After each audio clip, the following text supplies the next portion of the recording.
At its core, Notes from Underground presents a chilling idea. The notion of a rational utopia, where free will is stifled, leads to our innate irrationality.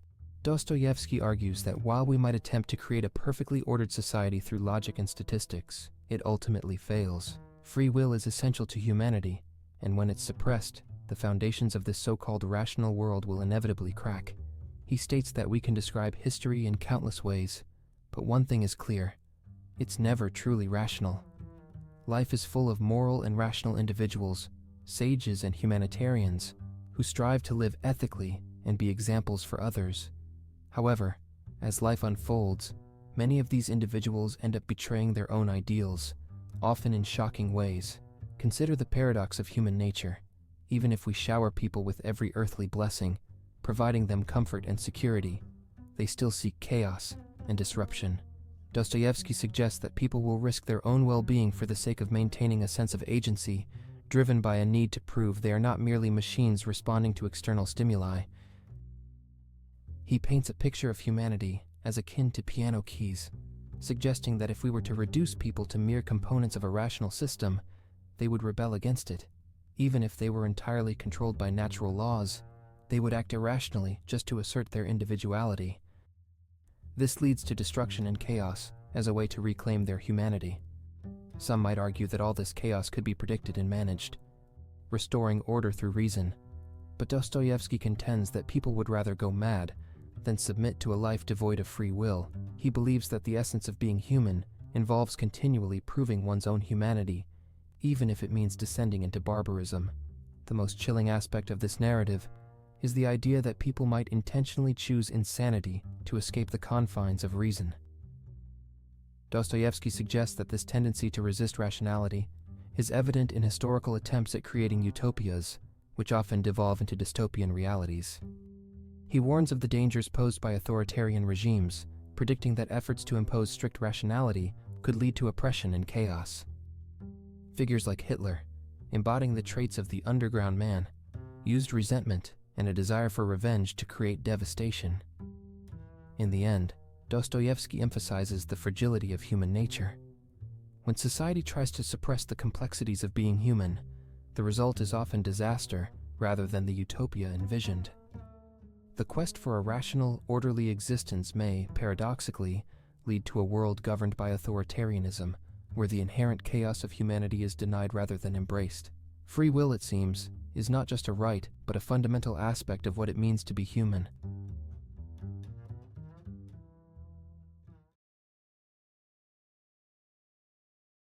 Poor Folk is Fyodor Dostoevsky's first novel, written between 1844 and 1845. It tells a haunting and emotional story about two people trapped in the misery of poverty in 19th century Russia.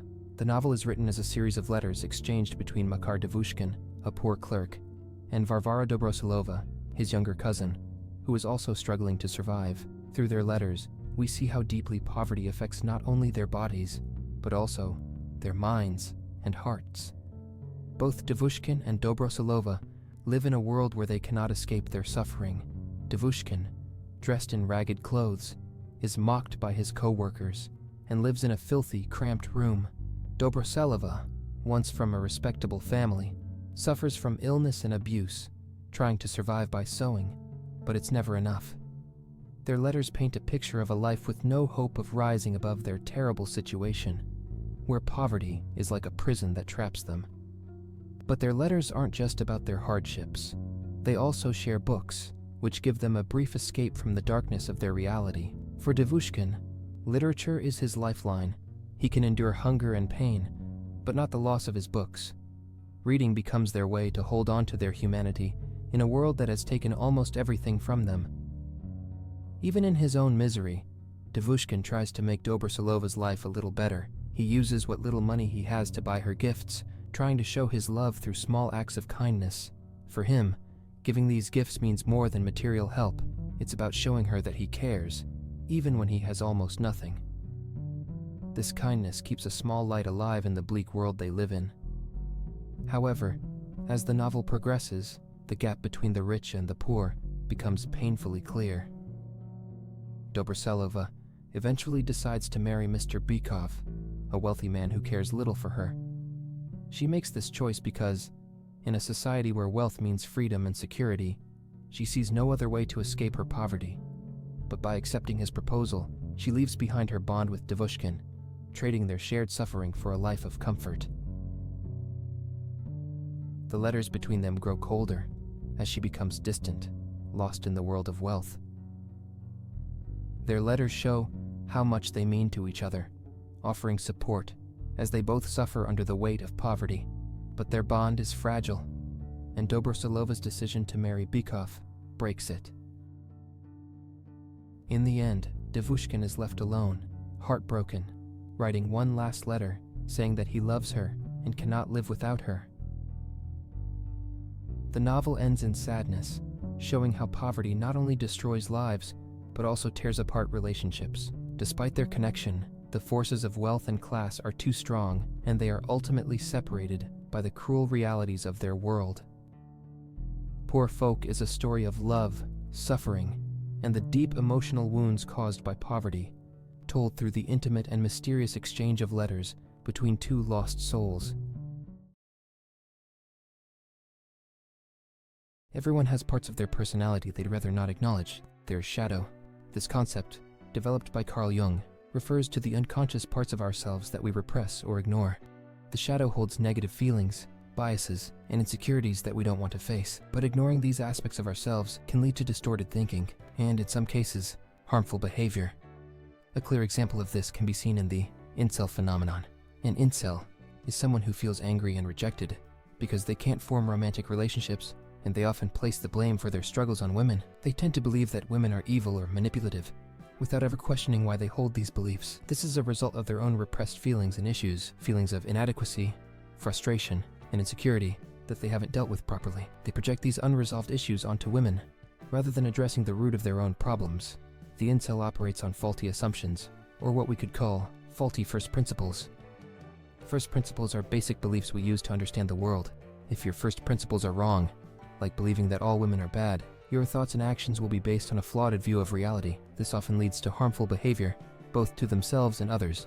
When someone fails to confront their shadow, they limit their ability to think critically and understand the world in a rational way. This is where philosophy, particularly the ideas of Friedrich Nietzsche, can help. Nietzsche argued that in order to understand the world clearly, you first need to understand yourself. He believed that, before we can critique others, or make philosophical judgments, we must examine our own character and motivations. Nietzsche's advice is simple but powerful. Before judging your thoughts, judge yourself. Why do you think the way you do? What personal biases, emotions, or unresolved issues are shaping your thoughts? If the incel applied this kind of self-reflection, they would realize that their problems stem from within, not from women. They would start to see that it's their own insecurities and frustrations that are distorting their thinking. Instead of blaming others, they would understand that they need to work on their own issues. This kind of self-criticism would help them see the world more clearly, freeing them from assumptions and harmful ideologies. This leads to another important point. Living by experience, instead of basing your beliefs on assumptions or emotions. Nietzsche and other philosophers argue that we should live by empiricism, meaning we should rely on our actual experiences in the world. By confronting your shadow and living through real experiences, you start to understand life in a more balanced and meaningful way. This allows you to make better judgments and even develop new insights, because you're grounded in reality, not myths or preconceived ideas. In short, if we don't confront our shadow, we risk distorting our view of the world and ourselves. We might delude ourselves into thinking that our problems are caused by others, when in reality, they come from within. To avoid this, we must practice self-reflection, question our beliefs, and base our understanding on real-life experiences. Only by doing this can we hope to think clearly, live wisely, and avoid the kind of harmful behavior that stems from unchecked biases and assumptions.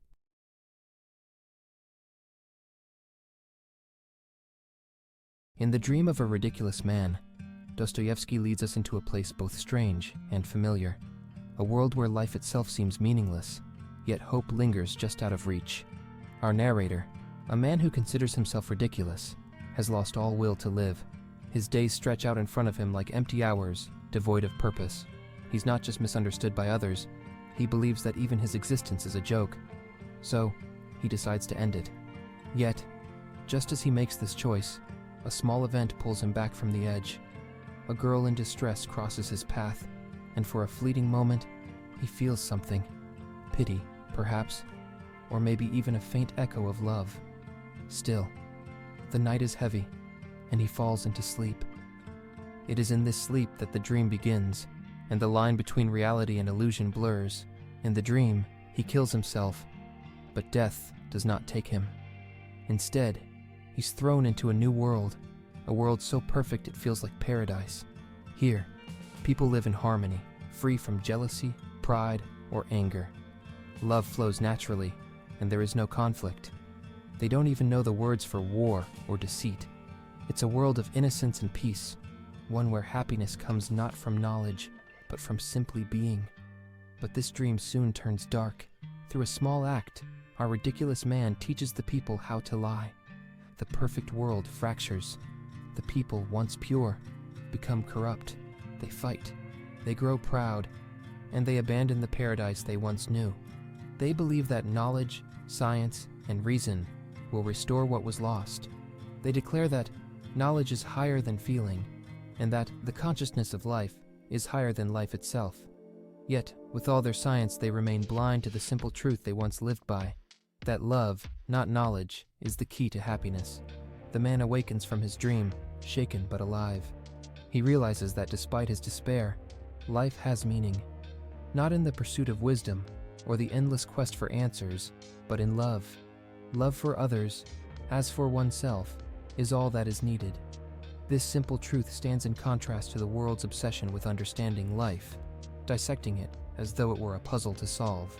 But in doing so, we lose the essence of life itself. Dostoevsky's message is powerful, yet subtle. We are ridiculous, all of us, foolish in our endless search for meaning through science, status, or success. We think we can master life, but in doing so, we distance ourselves from the one thing that makes it worthwhile: love. Life is not meant to be studied like a specimen under glass. It is meant to be lived, felt, and shared. In the end, the dream of a ridiculous man is not just about one man's despair and salvation. It is a reflection of all humanity. We are, like the narrator, often trapped in our minds, convinced that knowledge will save us. But Dostoevsky reminds us of something deeper. The greatest wisdom is not found in facts or theories, but in the simple act of loving one another. That, he says, is everything. And maybe, just maybe, that's the truth we've all been missing. Freud suggested that, while people crave freedom, many are actually afraid of it, because it comes with a heavy burden, responsibility. This may seem paradoxical at first, but let's break it down. At its core, freedom is not merely the absence of constraints. It's the ability to make choices and take ownership of those choices. When we think of freedom, we often fantasize about a life unencumbered by rules or obligations. However, this idealized notion can lead to a superficial understanding of what it means to be truly free. Many of us prefer the comfort of a familiar routine, even if it's a bit constraining. We may be addicted to certain habits, like binge-watching television, drinking alcohol, or eating junk food, that offer temporary pleasure, but ultimately keep us stuck in a cycle of irresponsibility. To truly achieve freedom, Freud argued that we must embrace responsibility. This means acknowledging that our actions have consequences, and that we must hold ourselves accountable. When we relinquish control and allow ourselves to become slaves to our vices, we essentially give up our freedom. In this way, irresponsibility is the antithesis of freedom.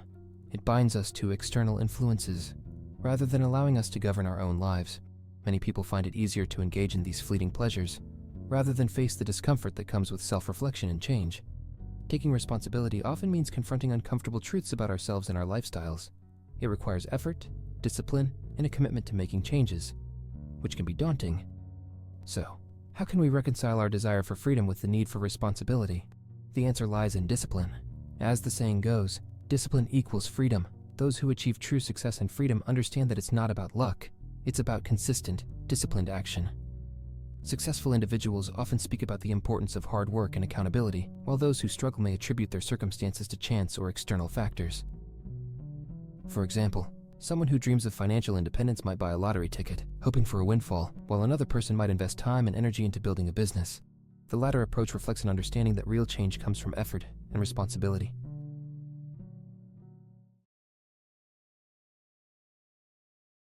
Some of the most intelligent or noble-minded people often lack basic social skills or practical knowledge about everyday life, especially when they are young. This phenomenon is commonly represented by the fictional, absent-minded professor. These characters, though brilliant in their field of expertise, often struggle with the simple tasks of daily life. This is a widespread idea seen in many stories and examples. One of the earliest examples of this is Thales of Miletus, a Greek philosopher who was so caught up in his philosophical thoughts while gazing at the stars that he failed to notice the well in front of him and fell into it. The German philosopher Schopenhauer also noticed this tendency in geniuses. He observed that people with extraordinary minds often become disconnected from the practical realities of everyday life because they are preoccupied with bigger questions about the world and existence. Schopenhauer explains that geniuses view the world from a bird's-eye view. Instead of focusing on everyday concerns like gossip, small talk, or social etiquette, they are drawn to grand, overarching questions about life. This broader perspective means they often don't see the details that others focus on. Ordinary people, or what Schopenhauer calls commoners, only see the world from their own limited viewpoint. They are focused on their immediate concerns and cannot rise above their own experiences to see the bigger picture.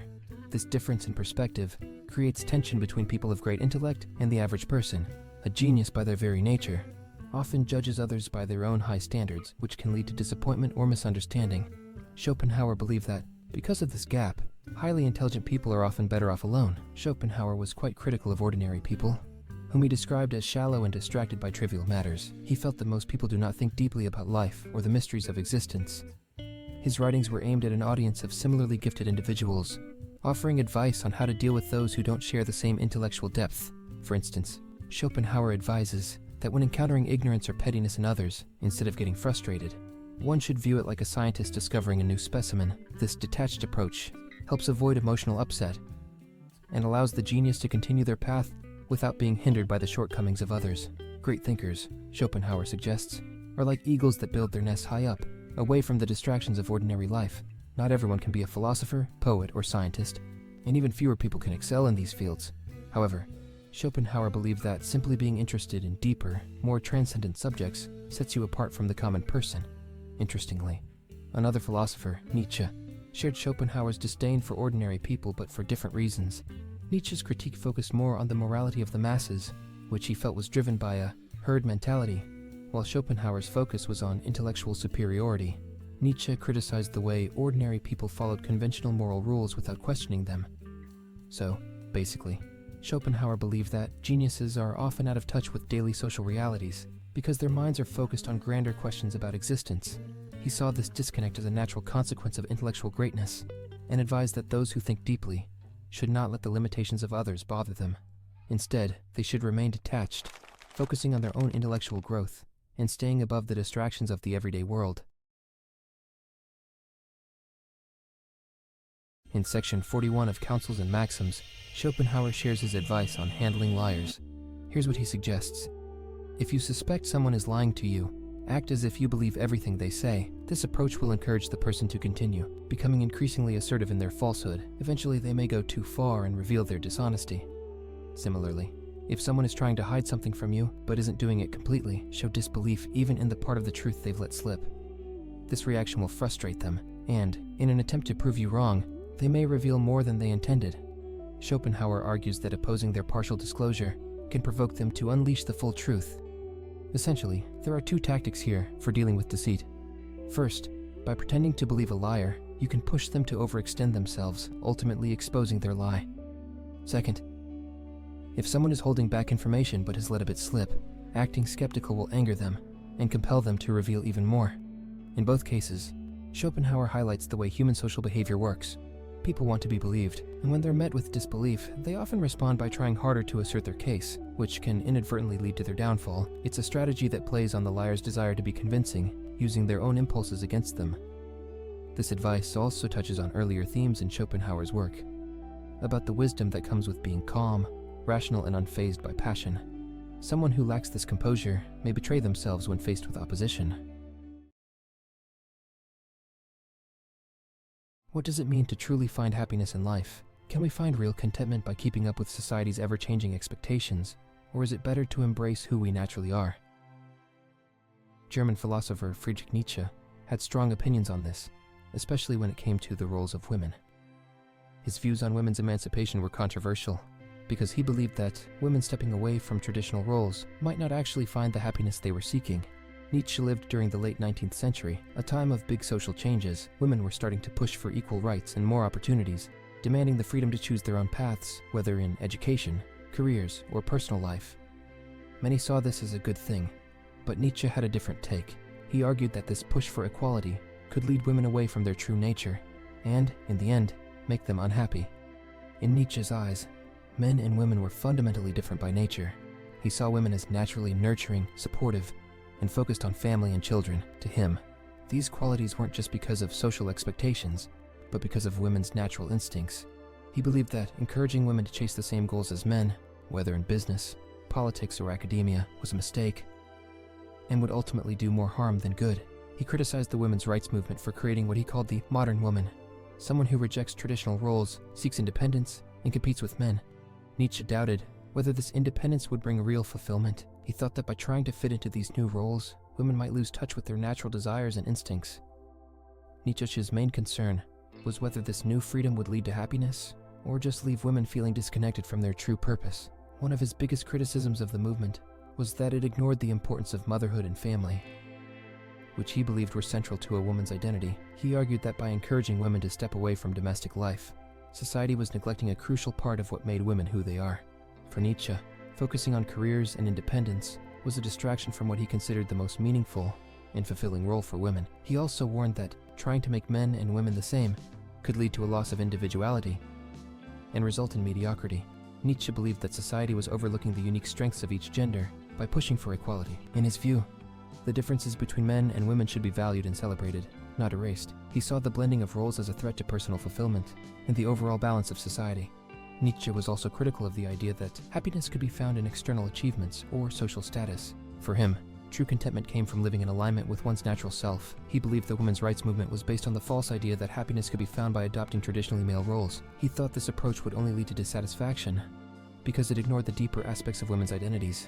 Nietzsche's views on women's emancipation reflect his general skepticism about social progress. He often criticized society for focusing on surface-level changes instead of making deeper, more meaningful transformations. To Nietzsche, real progress came from understanding and embracing one's nature, rather than simply going along with society's trends.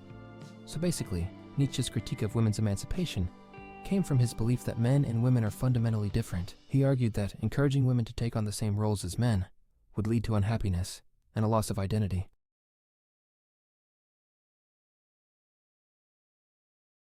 We often assume that people are paying attention to our every move, analyzing our mistakes and judging our flaws. For example, you might believe that the stranger who saw you mess up a dance move, or the person who noticed your acne breakout, is still thinking about it. But here's the truth, they've probably already forgotten. They're too wrapped up in their own lives, just like you are. The embarrassing moments that haunt you are only remembered by you, and everyone else has already moved on. We are all the protagonists of our own stories, meaning we are naturally focused on ourselves. This tendency to be self-centered leads us to believe that others are just as invested in our lives as we are, but they're not. People are generally too caught up in their own worries and insecurities to care about what you're doing. Whether you trip in public or wear mismatched socks, it's a blip on someone else's radar, if they notice at all. Think about it. Do you remember the face of the person who slipped up in the gym, or what the cashier looked like at the supermarket last week? Probably not. You don't recall the little mistakes strangers make, and they don't remember yours either. This realization is freeing, because it shows that most of the moments you feel embarrassed about are insignificant in the grand scheme of things. Even the people closest to us, the ones who truly care about us, only think about us briefly throughout the day. Everyone is living their own life, and your every action doesn't hold the weight you think it does. In fact, nearly everything we do is forgotten shortly after it happens. This should encourage us to stop overthinking and start living authentically. If nobody really cares about your small mistakes or awkward moments, why let the fear of judgment hold you back from living the life you want? Often, we don't pursue our dreams or try new things because we're afraid of what others might think. But if most people won't even remember that you slipped up or embarrassed yourself, then their opinions are irrelevant. This is where the idea of being unapologetically yourself comes into play. You should feel free to express yourself and live how you want, knowing that most people are too caught up in their own lives to notice. Yes, some people will judge you. Yes, some people will doubt you. But those opinions are fleeting, and in the end, they don't affect your life. The best way to kill a big dream is to share it with someone who has a small mind. Some people will always doubt your abilities, and their judgment can make you second-guess yourself. But if you let that stop you, you're only holding yourself back. You don't need permission from others to chase your dreams. If there's one thing this idea teaches us, it's that we can do anything. We just need to start. The fear of judgment is often the only thing standing between us and our goals. But if you recognize that most people aren't thinking about you as much as you think they are, you can let go of that fear. Life is too short to be lived in the shadow of others' opinions, especially when those opinions are fleeting and often non-existent. Have you ever thought about why we say falling in love instead of rising into it? It's strange when you think about it, right? Why fall? Falling usually has a negative connotation. It feels uncontrolled, like you're losing your balance, maybe even a little dangerous. But in this case, falling is tied to something as beautiful and fulfilling as love. This paradox is really fascinating, and it makes you wonder, why do we associate love with falling? The idea behind this fall actually taps into something deeper, something fundamental about life itself. Life, in many ways, is built around risks. The very act of living is an act of faith. Every step you take is a gamble. There's no guarantee that things will turn out exactly as you hope. Think about it. Every decision, every relationship, every journey we embark on, none of it is certain. We don't know for sure that the ground beneath us won't give way, that things won't go sideways, but we take those steps anyway, because life without risk would be, well, lifeless. Falling in love is probably one of the biggest leaps of faith we take. It's about giving yourself up completely to another person, trusting them with your heart, knowing full well that they could hurt you, but hoping they won't. Love, by its very nature, is a surrender. It's giving someone the power to affect you deeply, and that's why it feels so risky. Because you're letting things get out of control. It's kind of funny when you think about how we try to control everything else in our lives. We crave security, predictability, and control in nearly every aspect. We like to keep things tidy and safe, and we build up these walls of vigilance to make sure nothing unexpected happens. But love just throws all that out the window. It's the one area where, if we're truly honest with ourselves, we have to let go of that control. In fact, letting go is exactly what makes love in life so powerful.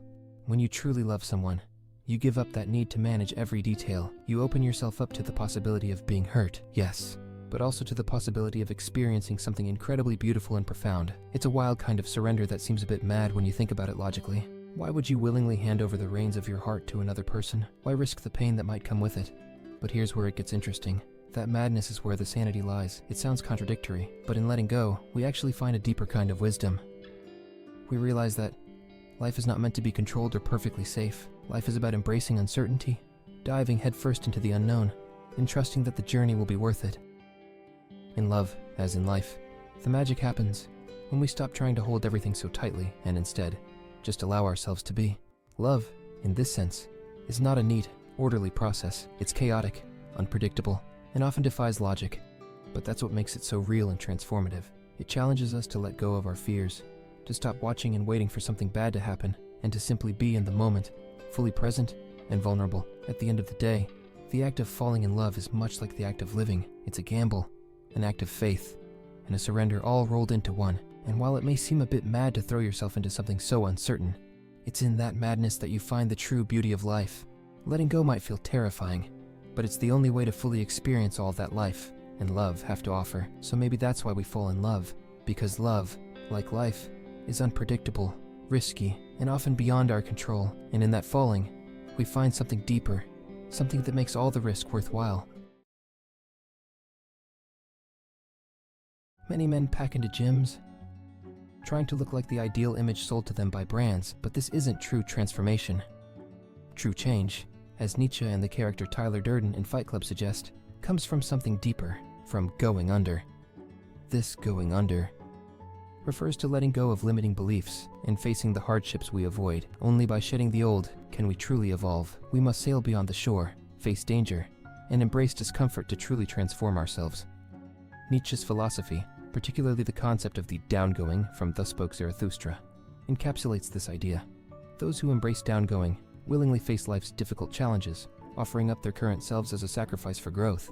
This descent into the hard, unpleasant parts of life is essential for becoming the overman, a higher version of oneself. Courage is the catalyst that powers true transformation. The problem is, many people believe they can fix their lives by focusing on surface-level improvements, eating better, working out more, or practicing mindfulness. While these are not bad things, they often serve as distractions from the real issues. We tend to rationalize our actions as virtuous, while secretly being ruled by fear and avoidance. Personal development can help to a point, but eventually we hit a ceiling.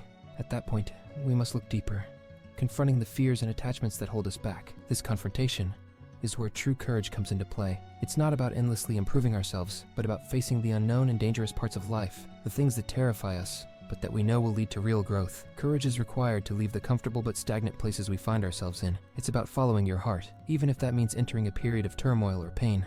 For instance, ending a long-term relationship or quitting a job you hate may bring suffering, but it also opens the door to a more vibrant life. These moments are downgoing events, times when we descend into discomfort to come out the other side stronger and more alive. By courageously following our hearts, we allow ourselves to transform, despite the fear and uncertainty that come with it.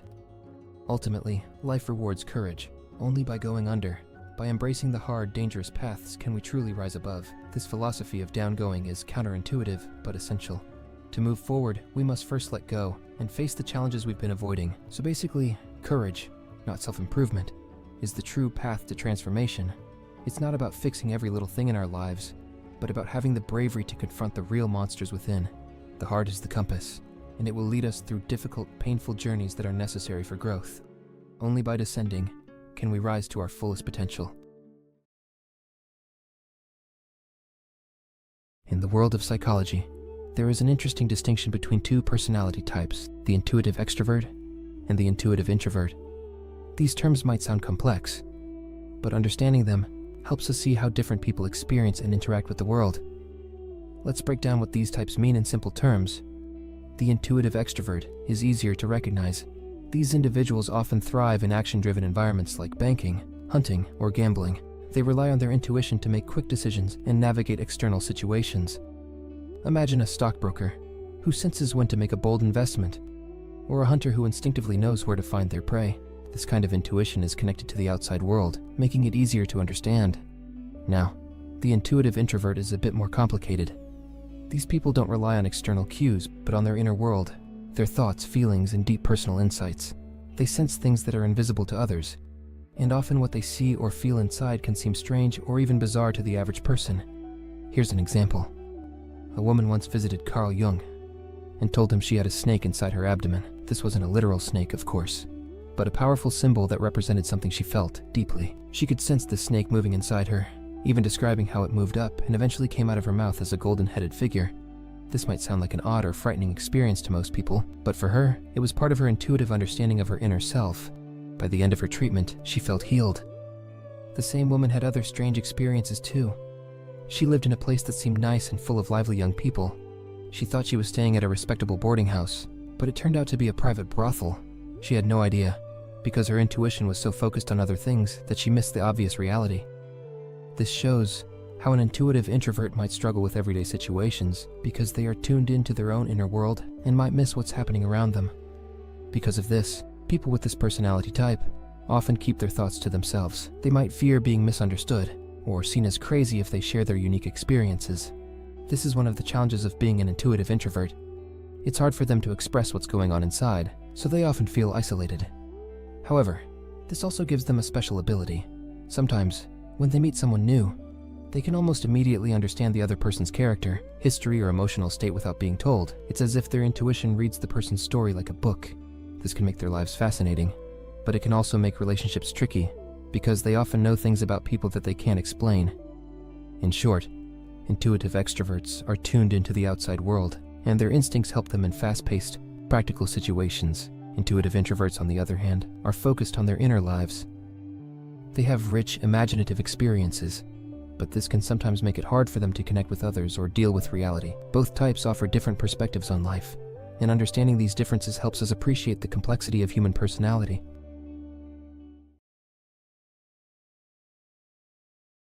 Why is it that many great philosophers never get married? From Kant to Schopenhauer, Kierkegaard to Rousseau, and even Socrates, who had a notoriously difficult wife. It seems philosophers often choose a life without marriage. One might wonder if there's a deeper reason behind this choice, and the philosopher Nietzsche offers an intriguing answer. Nietzsche suggests that philosophers don't marry or focus on relationships because they already have a way to leave a legacy. Their ideas, captured in books. Most people, he argues, get married and have children to ensure their name lives on, but for philosophers, their offspring are their works. They don't need children to carry on their name because their writings do that for them. It's not that philosophers are above wanting to be remembered. It's just that they've found a different way to achieve that goal. through intellectual creation. Nietzsche also points out that philosophers adopt certain ways of life: poverty, chastity, and humility, not because these are virtuous, but because they allow them to focus entirely on philosophy. Take poverty, for example. A philosopher doesn't seek wealth, because wealth comes with obligations and distractions. By choosing poverty, they free themselves from material concerns, giving them more time and energy to devote to their work. It's not that being poor is inherently good, but for a philosopher it's practical. Similarly, philosophers often remain single or chaste. Again, this isn't because they view relationships or marriage as bad, but because they prioritize their work above all else. Relationships require time, energy, and emotional investment, resources that the philosopher would rather channel into their pursuit of truth. Their dedication to philosophy is so intense that it crowds out other aspects of life, including romantic relationships. Humility, too, is a misunderstood trait in philosophers. Nietzsche explains that philosophers are not humble because they're modest. In fact, they are often quite extreme in their pursuit of truth. Their humility comes from a desire to be left alone so they can work. They don't seek fame or attention because that would only bring interruptions and distractions. Instead, they remain in the background, quietly working on their ideas. In short, what appears to be a philosopher's choice to live a humble, chaste, or poor life is really an expression of their intense focus on their intellectual work. It's not about virtue or moral superiority. It's about making the sacrifices necessary to fully dedicate themselves to philosophy. Nietzsche's concept of will to power ties all this together. According to him, everyone is driven by a desire to maximize their own power or influence. For philosophers, this drive manifests in their relentless pursuit of knowledge and truth. It's not that they've chosen a life of truth-seeking because it's the most virtuous option, but because it's the arena where they can best exert their will to power. Philosophers and capitalists, for example, may seem like polar opposites, but Nietzsche would argue that both are ultimately motivated by the same underlying drive, the will to power. The difference lies in the domain where they exercise that drive, one in the pursuit of truth, the other in the accumulation of wealth. So, why do many philosophers not get married? It's not because they're inherently more enlightened or virtuous than others, but because they've found that their work, philosophy, offers them a different kind of legacy, one that doesn't require family or wealth. Their extreme dedication to ideas demands sacrifices, and for many, marriage, relationships, and material wealth are simply distractions from their true purpose. Through their work, they achieve a form of immortality, allowing their thoughts and ideas to live on long after they are gone.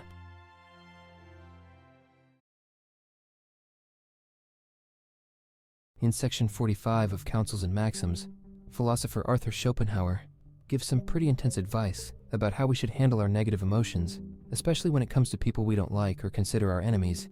He believes that expressing anger or hatred by yelling, giving dirty looks, or saying hurtful things is not only unnecessary, but also a bad idea. It's dangerous, foolish, ridiculous, and vulgar. Schopenhauer suggests that instead of letting your emotions out through words or actions that show your anger, you should keep them inside and let your actions do the talking. In his view, actions speak louder and are much more powerful than words. He says that if you really want to make a point or seek revenge, not that he's necessarily recommending it, but if that's what you're feeling, it's much better to act on it rather than just talking about it.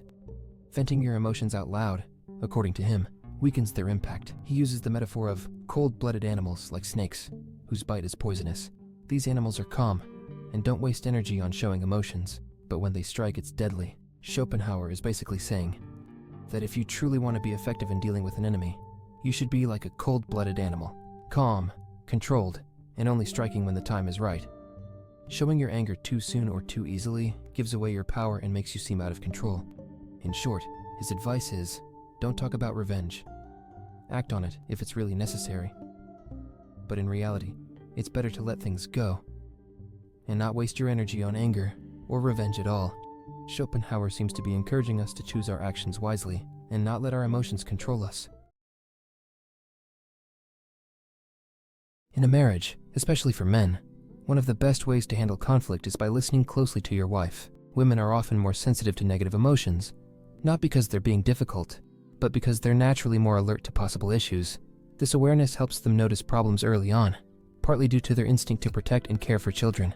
So, they might raise concerns about things that don't seem urgent to men. While this sensitivity can sometimes lead to worries over minor things, it's also useful for spotting real problems before they grow. When your wife brings up something she's concerned about, your first instinct might be to jump in and solve it right away. But usually what she really needs is to talk through her feelings and concerns without a quick solution. Giving her that space to express herself can allow both of you to understand what the real problem is. Once she's had the chance to think it through and explain it, then you can start looking for solutions together.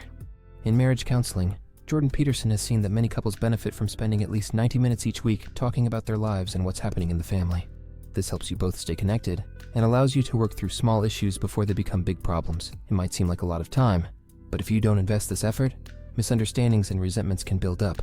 If it helps keep your marriage healthy, it's worth every minute. For many men, this approach, holding back solutions and focusing on listening, can be challenging, but it's crucial for building a deeper connection. If there's unresolved conflict or emotional distance between you, it's hard to have a close romantic relationship. To avoid this, you need to understand each other's needs, goals, and dreams. This kind of regular connection creates a sense of partnership and prevents you from drifting apart. In any marriage, you're constantly negotiating who you are together. Many people think their identity is fixed, just being themselves. But in a relationship, that's not quite true. You're always adjusting, discussing, and reinterpreting who you are with your partner. It doesn't mean you give up your individuality, but it does mean that your identity is a shared project. You need to be open to change and flexible in defining your life together. This openness keeps your relationship dynamic, alive, and connected. A friend once told Peterson that he could see all women in his wife, meaning he saw her potential to grow and change over time. When you communicate openly and listen to your partner, they keep revealing new sides of themselves, which makes the relationship fresh and interesting. But if you put each other in a box and expect each other to stay the same, it's easy to get bored and frustrated. Relationships thrive when you both keep learning and discovering together. So basically, marriage isn't about sticking to fixed roles or staying the same. It's about growing and changing together. By listening, being open, and making an effort to understand each other, you build a marriage that's both strong and fulfilling. It's an ongoing investment that brings happiness and strengthens your bond. Albert Camus begins by saying that the most serious philosophical question is whether life is worth living, echoing Hamlet's dilemma, to be or not to be. This question, Camus argues, is where philosophy should start. When we ask ourselves why we should keep living, we face a profound vulnerability. The universe cannot answer our call for meaning. This disconnect between our desire for purpose and the world's lack of response is what Camus calls the absurd. The absurd arises when we realize that, despite our longing for answers, life offers none. It's like a divorce between a person and the world they live in, an ongoing struggle that can't be resolved. Camus describes it as a feeling that comes from the clash between our human need for meaning and the unreasonable silence of the universe. It's not something we can fully understand or pin down. Instead, the absurd exists in the space between us and the world. Like a strange awareness that sits in the middle. At some point, we're all living what Camus calls a mechanical life, working, commuting, eating, sleeping, and repeating it all day after day. Everything seems fine, until suddenly the question why appears, seemingly out of nowhere. This moment of reflection isn't triggered by any specific event, but it jolts us out of the routine, leaving us face to face with the absurd. Once we're aware of the absurd, Camus says we have two choices. We can ignore it, go back to our mechanical lives, and pretend we never asked the question. Or we can have what he calls a definitive awakening, where we keep questioning, holding on to that uncomfortable awareness of life's absurdity. Some people might choose to give up entirely, leading to either literal or philosophical suicide, essentially rejecting the absurd, by convincing themselves the world makes sense through some higher system of meaning. But Camus proposes another path, rebellion. Instead of denying the absurd, we face it, accept it, and live with it. This rebellion doesn't mean changing our actions or lifestyle. Rather, it's about changing our attitude, knowing that life has no inherent meaning, but continuing to live and find joy in that awareness. Camus uses the Greek myth of Sisyphus to illustrate this idea. Sisyphus is condemned to roll a boulder up a hill, only for it to roll back down every time he reaches the top, forcing him to start again. His task seems futile, yet Camus imagines Sisyphus finding meaning in the very act of pushing the rock, fully aware of its absurdity. His situation hasn't changed, but his perspective has. He's awake to the absurd and chooses to keep going anyway. For Camus, living in revolt against the absurd is a way to live fully, embracing freedom and passion, without needing a higher purpose to guide us. This freedom isn't about abstract philosophical debates. It's about the everyday choices we make and the sense of responsibility we feel toward our own lives. By living without appeal to something greater, we can focus on the richness of our experiences and stop worrying about judging ourselves or others based on some moral code we can't truly understand. Ultimately, Camus argues that the absurd binds us to existence. It's not something we can escape or overcome. Instead, it's something we have to live with. Holding on to the tension between our need for meaning and the universe's silence, it's a paradoxical freedom. Liberating, yet demanding radical responsibility for how we live in the face of the absurd. Friedrich Nietzsche had a lot to say about the human habit of complaining. In his view, it's a sign of weakness, a way for people to blow off steam without actually improving their lives. In Twilight of the Idols, Nietzsche dives into this, analyzing complainers through two key types, the Christian and the anarchist. Though they may seem like opposites, both find relief in complaining, using it as a way to handle life's struggles. Nietzsche's anarchist isn't a literal political figure, but a stand-in for anyone who feels wronged by society, blaming external forces for their problems. By contrast, the Christian archetype internalizes blame, seeing suffering as a punishment or divine test. Despite these different approaches, both types share one goal: to feel a sense of control, however fleeting. Complaining, Nietzsche argues, offers a temporary illusion of power, giving the anarchist a momentary boost over society, and the Christian a sense of moral closeness to God. To Nietzsche, complaining is a psychological release that weak people turn to, because they can't or won't make real changes.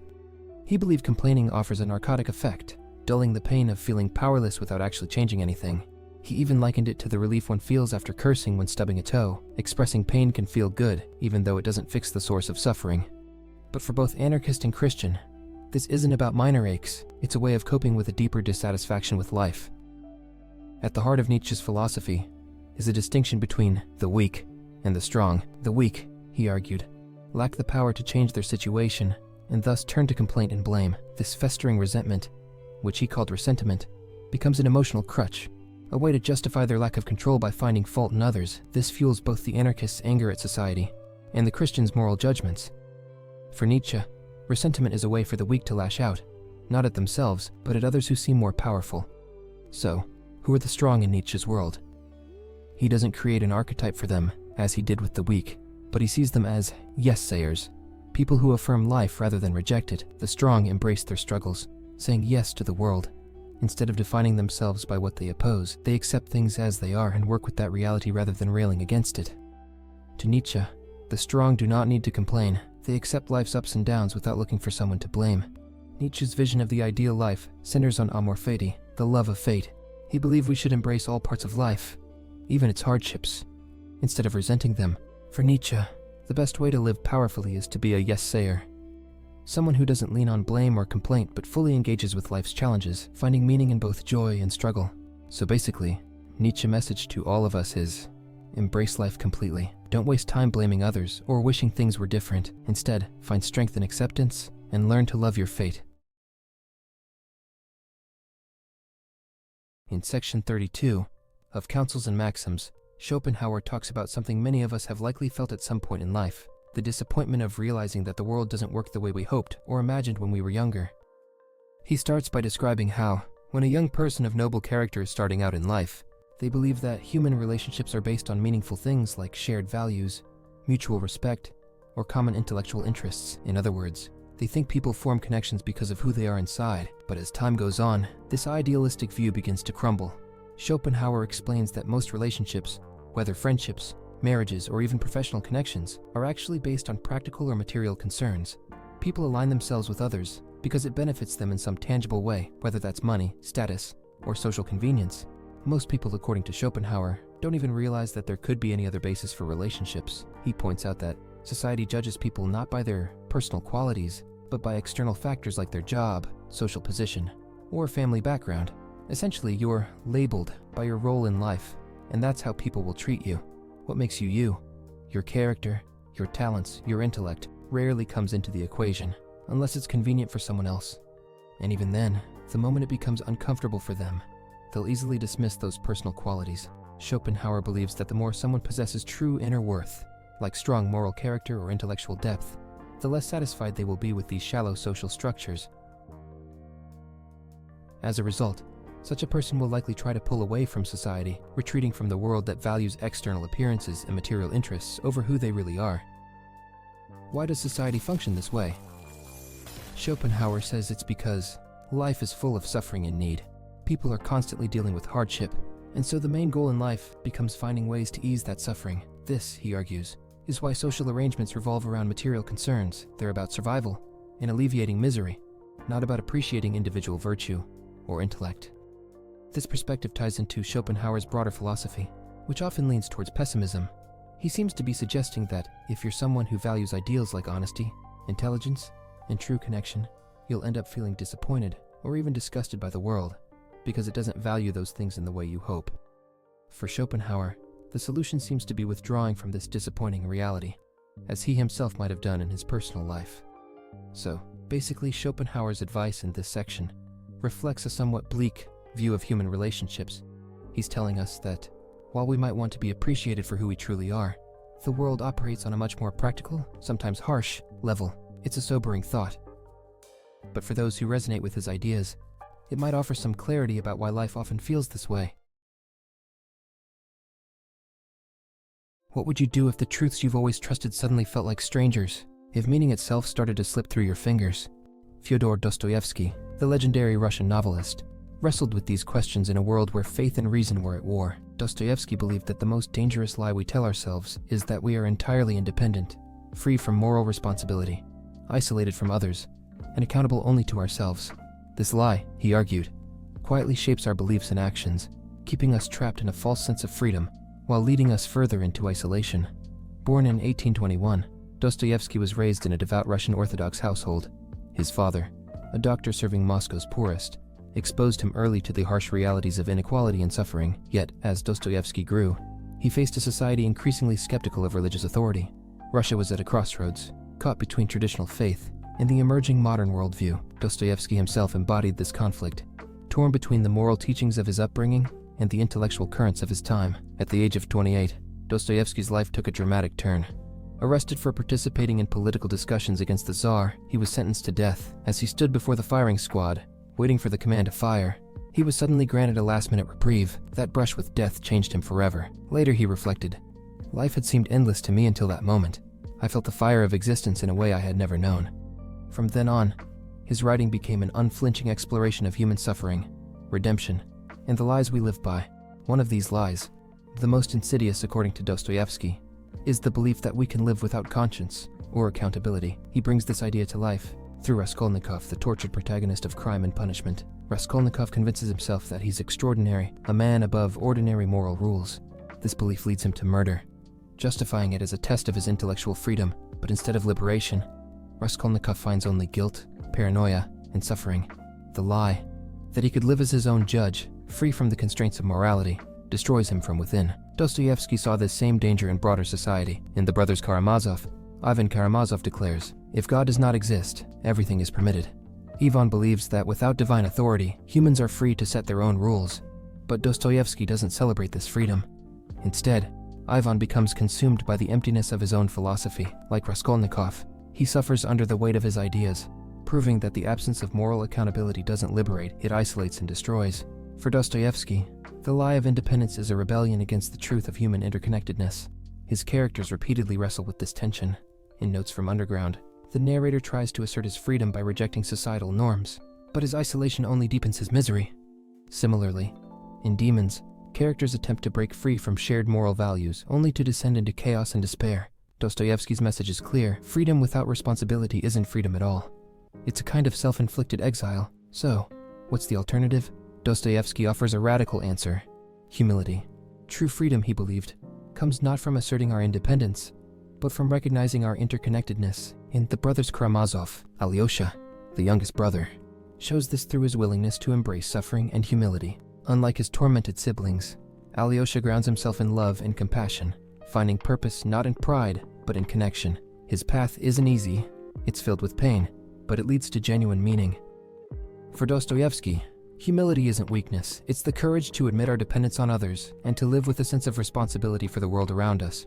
Pride, by contrast, blinds us. It convinces us that our actions exist in a vacuum and that we owe nothing to others. Dostoevsky believed pride was the root of all lies, leading us to deny the very bonds that make us human. He captured this idea in one of his most powerful lines: "Everyone is responsible to all men, for all men and everything." This isn't just an exaggeration. Dostoevsky wanted us to see that our lives are part of an unbreakable chain, where every thought and action ripples outward, affecting those around us. The idea that we can live solely for ourselves, he argued, is the most dangerous fiction of all. Dostoevsky's own life reflected these beliefs. He endured exile, poverty, illness, and the death of his beloved child. Yet, through his suffering, he found a deeper connection to humanity. Suffering is the sole origin of consciousness, he wrote, believing that pain strips away illusions and reveals our true selves. In suffering, he saw the potential for empathy, redemption, and a shared humanity. So, what's the biggest lie you tell yourself? According to Dostoevsky, it's the belief that you stand apart from the world, that your choices affect no one but yourself, and that your conscience belongs only to you. This lie, he warned, leads to inner conflict and isolation. Real meaning, he insisted, comes when we move beyond our self-interest and embrace the radical responsibility of being human.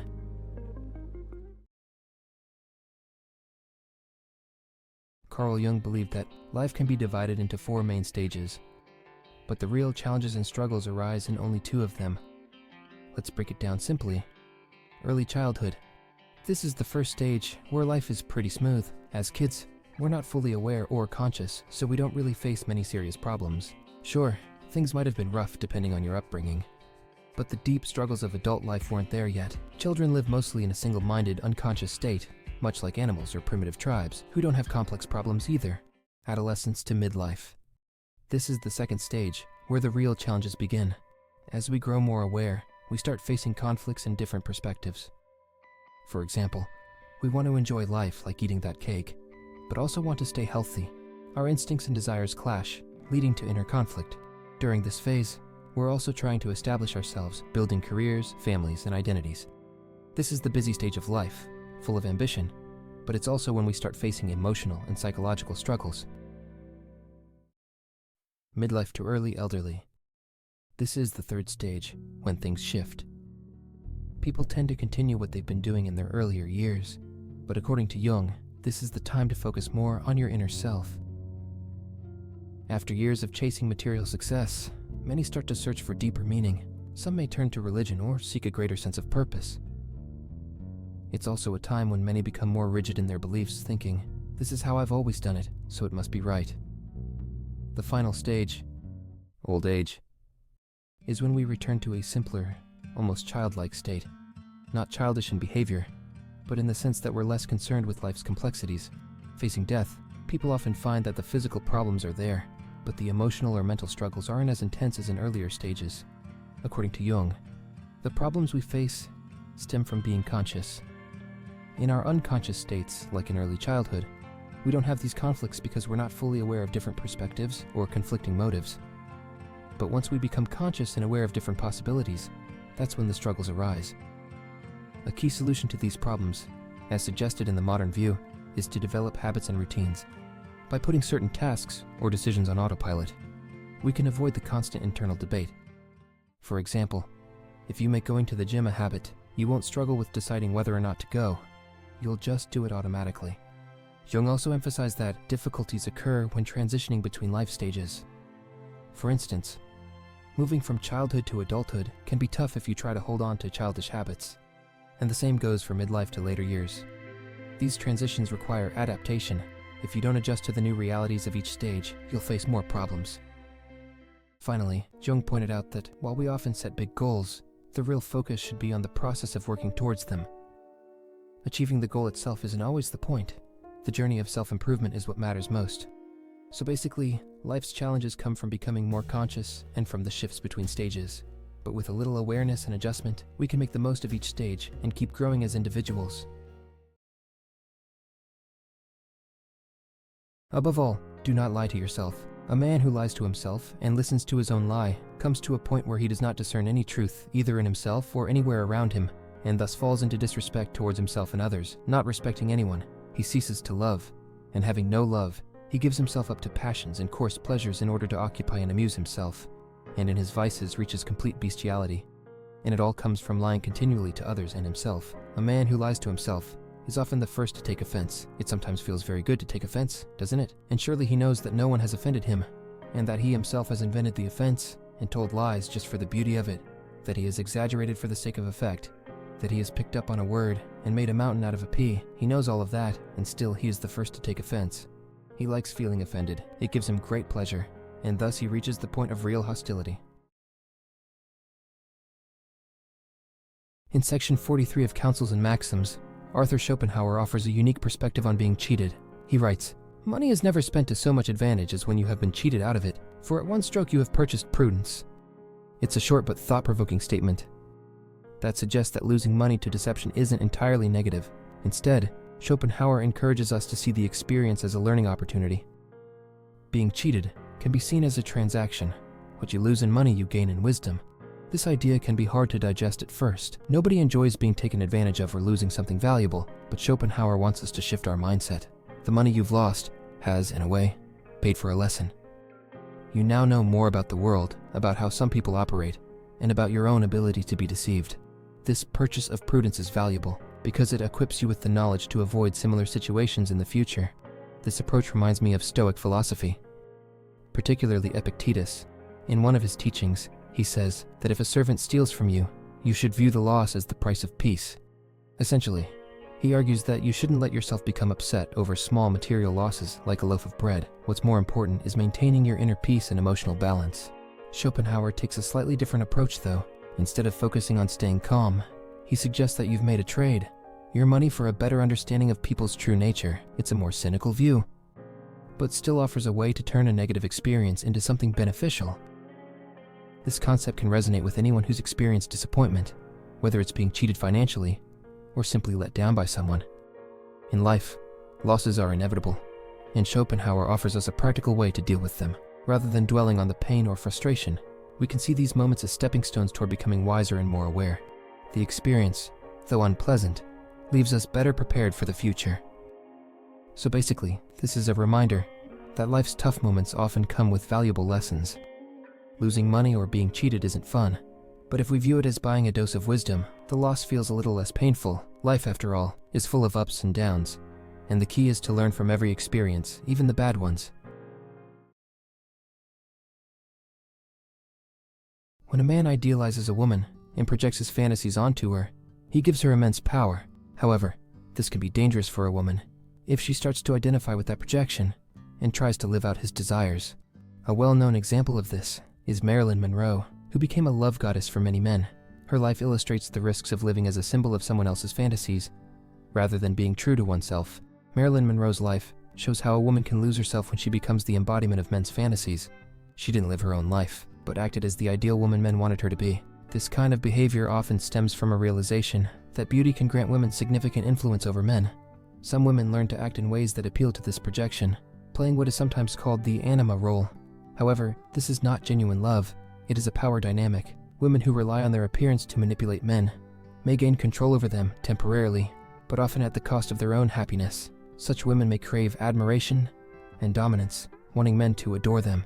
Yet, they often feel deeply unfulfilled because they are loved only for the image they project, not for who they truly are. When a man idealizes a woman, he doesn't see her as a person, he sees an illusion. This creates a profound loneliness for the woman. She may receive gifts and attention, but she realizes that the man isn't in love with her real self. Instead, he is chasing an idealized version of her, an image she feels pressured to maintain. This constant performance can lead to frustration and isolation, as seen in Marilyn Monroe's struggles. While this dynamic can work in a brief romance or affair, it becomes problematic in long-term relationships or marriage. If a man marries a woman who embodies this anima figure, he may initially feel his needs are being met, but over time, he will likely become dissatisfied. For one, he may resent her for continuing to seek admiration from other men. More importantly, he may realize that beneath the beautiful exterior, there is no deeper connection, no emotional warmth, or possibility for a genuine human relationship. And suddenly, they get this strange idea in their heads. I believe that too. Yes, they start asking me to marry them all the time. I don't know why they do it. Marie-Louise von Franz said that women who play this role, often called femmes fatales in French, can emotionally ruin men. Yet, they too suffer because their relationships lack real love and understanding. When a woman lives as an idealized image for a man's fantasies, both she and the man ultimately lose. He is deceived by an illusion, and she becomes trapped in a role that leaves her lonely and disconnected. True connection and happiness in relationships can only happen when both people see and accept each other for who they truly are, free from projections and unrealistic expectations.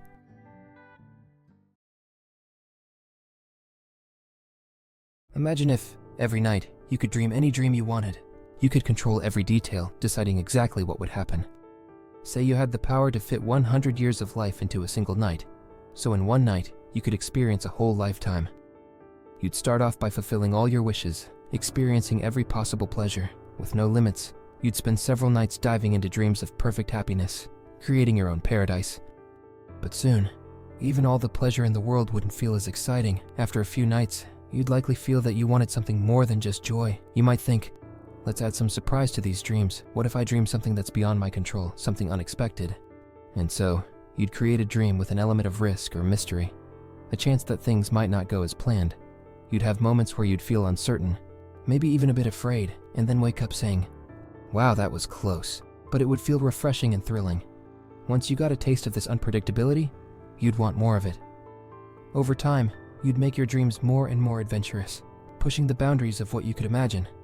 Finally, you'd end up dreaming exactly what life is now, with all its ups and downs, surprises and struggles.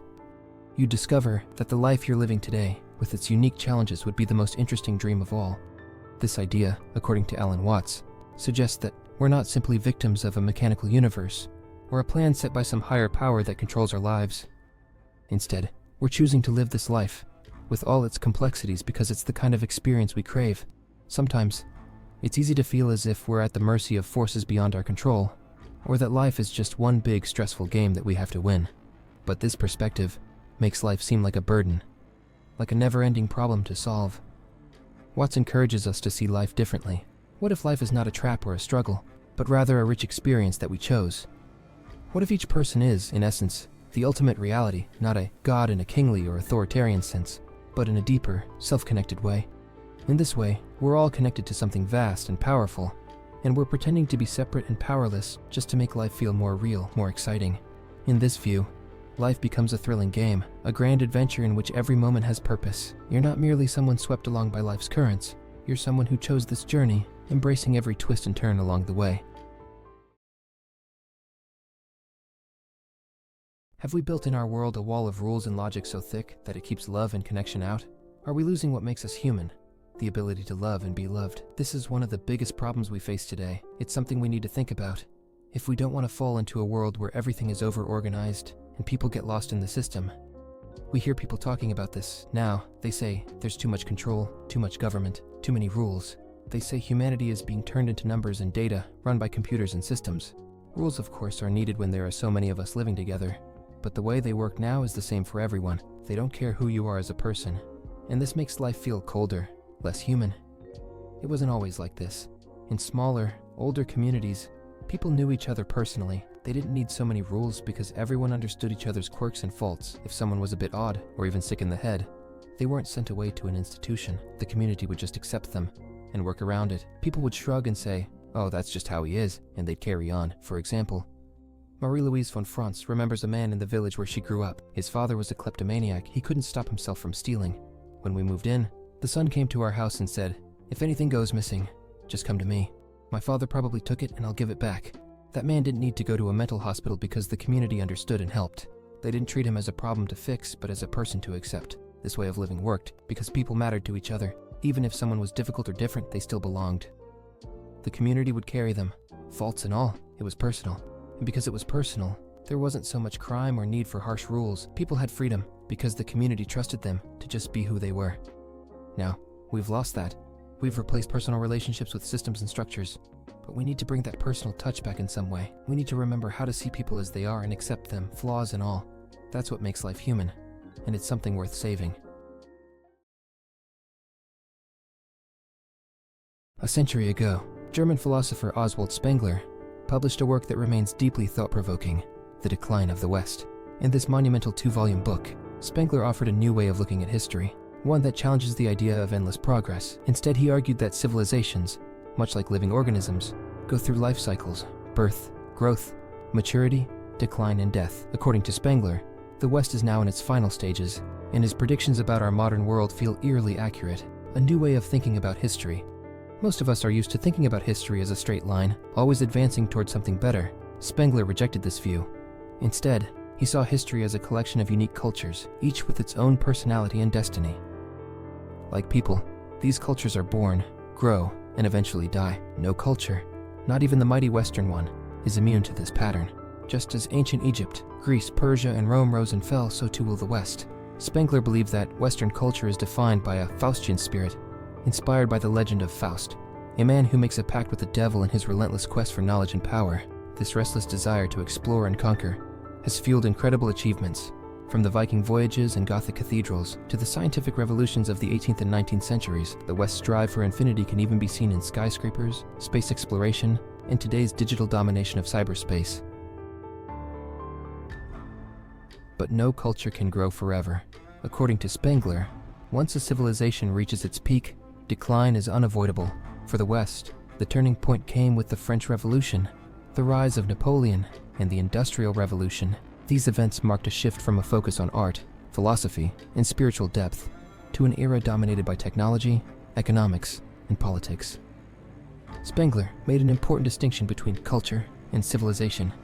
Culture, he argued, is the creative phase, full of organic growth and spiritual energy. Civilization, on the other hand, is the final phase, when a society becomes mechanical, artificial, and focused on outward expansion rather than inner development. During the civilizational phase, hierarchies break down, democracy rises, and eventually, authoritarian leaders, what Spengler called Caesars, take center stage. The emphasis shifts from inward growth to outward control, turning the world into something to be conquered, not cherished. Spengler pointed to the rise of massive cities, or megalopolises, as a clear sign of civilizational decline. Unlike the smaller, more organic cities of earlier times, modern megalopolises are vast, impersonal, and disconnected from nature. They are inhabited not by cohesive communities, but by a rootless, restless population. Spengler described as neo-nomads. These are people who feel at home in any global city, but alienated in the countryside or small towns. Life in these urban centers is marked by tension and detachment. People focus on facts, science, and logic, but the deeper, spiritual rhythms of life are lost. This constant intellectual strain leads to a craving for shallow distractions, mindless entertainment, obsessive sports, and superficial pleasures. Losing its vitality, Spengler saw this exhaustion not only in the arts and culture, but also in demographics. Birth rates in advanced civilizations begin to plummet, and populations rely on immigration to sustain themselves. For Spengler, this wasn't just a practical problem, but a sign of metaphysical death. People lose the will to continue their family lines, seeing no deeper purpose in life beyond their own individual existence. He believed that the dominance of intellect over spirit was at the heart of this decline. When reason becomes all-powerful, it begins to undermine the very essence of life. The unrelenting pursuit of progress and efficiency erodes the primal, instinctive forces that make life vibrant and meaningful. Carl Jung, the famous psychologist, echoed this idea when he wrote, "The intellect usurps the seat, where once the spirit was enthroned." Spengler's view might seem pessimistic, but it offers useful lessons. By understanding how history moves in cycles, we can better understand the changes happening around us. His ideas also shed light on why many non-Western cultures are skeptical of or reject Western ways of life. Although Spengler saw decline as unavoidable, his work encourages us to think about what matters most to our society. Maybe by focusing more on the spiritual and creative sides of life, we can face these challenging times with more clarity and purpose. Ultimately, the decline of the West isn't just about collapse. It's a call to rethink how we live, what we value, and the kind of legacy we want to leave behind.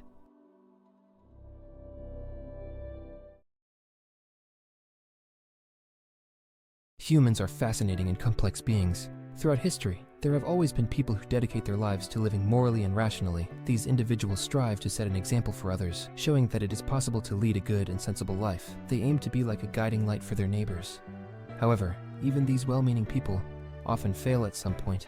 They make mistakes, act against their own principles, or do things that seem strange and irrational. This raises a question. What can we expect from humans, given their unique and unpredictable qualities? Imagine giving a person everything they could ever want: happiness, wealth, and comfort. Let's say they had nothing to worry about, only needing to eat, sleep, and enjoy life.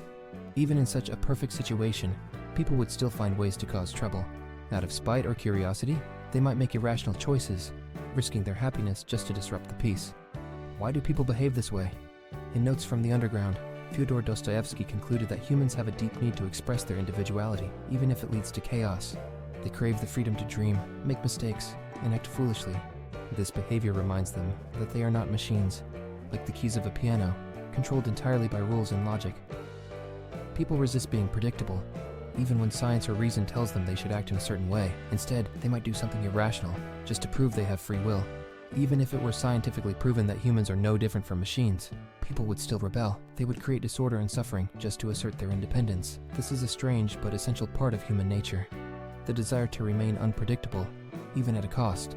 It is both the source of humanity's greatest achievements and its most destructive tendencies.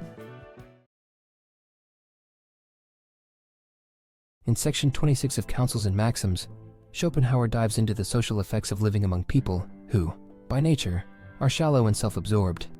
He suggests that most people are so fixated on their own interests that they see every remark or interaction as somehow revolving around themselves, never able to step back and consider things objectively. Here's how Schopenhauer puts it. Most people are so entrenched in their own concerns that they lose interest in anything that doesn't immediately relate to them. Any comment made, even if it's only tangentially connected to their personal lives, immediately consumes their full attention. If the conversation veers into more objective or abstract ideas, they quickly lose interest and may even feel insulted. As a result, discussions with them can be a minefield. Even a harmless comment can bruise their vanity. Schopenhauer compares such people to a tiny dog that yelps the moment you accidentally step on its paw, or to a sick man covered in sores, requiring careful handling to avoid any discomfort. These individuals are hypersensitive, easily hurt by anything that seems critical no matter how minor. If someone around them shows intelligence or discernment, they may view it as a personal affront, though they'll often hide their resentment at the moment, leaving the other person wondering what caused their sudden hostility. Yet, on the flip side, Schopenhauer notes, they're easily flattered and manipulated. After all, their opinions are based not on truth, but on vanity, and their allegiance to certain social groups. The root of this, Schopenhauer argues, lies in a mind overly driven by the will, that is, personal desire and ego. For Schopenhauer, this focus on the will over intellect leads to a limited, self-centered way of thinking. He contrasts this with Nietzsche's later idea of the will to power, where the will is seen as a creative force, not just a narrow, self-serving impulse. Schopenhauer uses astrology as a perfect example of this self-centered mindset. Astrology assumes that distant celestial bodies have some influence on personal squabbles or affairs here on Earth, reflecting a deep-seated need to view everything as personally relevant. So basically, he suggests that when dealing with people like this, we should be careful because they tend to see everything as being about themselves, but this is also their weakness, which we can use to our advantage. The state says that citizens may not take from another, by force and against his will, that which belongs to another. And yet, the state does just that. Murray Rothbard was a libertarian economist and philosopher who argued that governments operate like a legalized mafia. He believed that governments claim the right to do things that would be considered crimes if done by private individuals or groups. For Rothbard, the main example of this is taxation. He argued that taxation is essentially a form of extortion, where the government forces people to pay money under the threat of violence or punishment if they refuse. Rothbard said, "The state is nothing more nor less than a bandit gang writ large." What he meant is that governments act like a large-scale criminal organization, taking people's money through taxes and calling it legal simply because they are in power. He believed that this use of force is no different from a mafia boss demanding protection money from a shopkeeper. The only difference, Rothbard said, is that the government has made its actions seem legitimate through laws and propaganda. He wrote, "The state says, you must pay us taxes, or we will throw you into jail. This is robbery on a grand scale, masquerading as social order." Rothbard viewed the threat of jail or fines for not paying taxes as a clear example of coercion, the same type of threat a criminal gang would use to enforce its will. For Rothbard, the government's claim to act for the common good was just a way to disguise its true nature. He believed that governments, like mafias, exist to benefit a small group of people at the expense of everyone else. No other person or group can legally perform the acts which the state performs, he said, emphasizing that governments are unique only because they have declared their own actions lawful, even when those actions harm individuals. Rothbard also criticized how governments justify their existence. He argued that the idea of the social contract, the notion that people have agreed to be governed in exchange for protection, is a myth. No one has ever signed a social contract. To him, this idea was just another way for governments to make their authority seem legitimate. If you think about it, in the case of war, the people will be called to arms. So in the end, the protection of the land will be done by the people. So basically, Rothbard believed that governments use force to make people pay taxes, just like a mafia forces people to hand over money. The only difference is that the government claims its actions are legal and necessary, while the mafia openly operates outside the law. Rothbard wanted people to question why we accept this kind of coercion from governments when we wouldn't accept it from anyone else.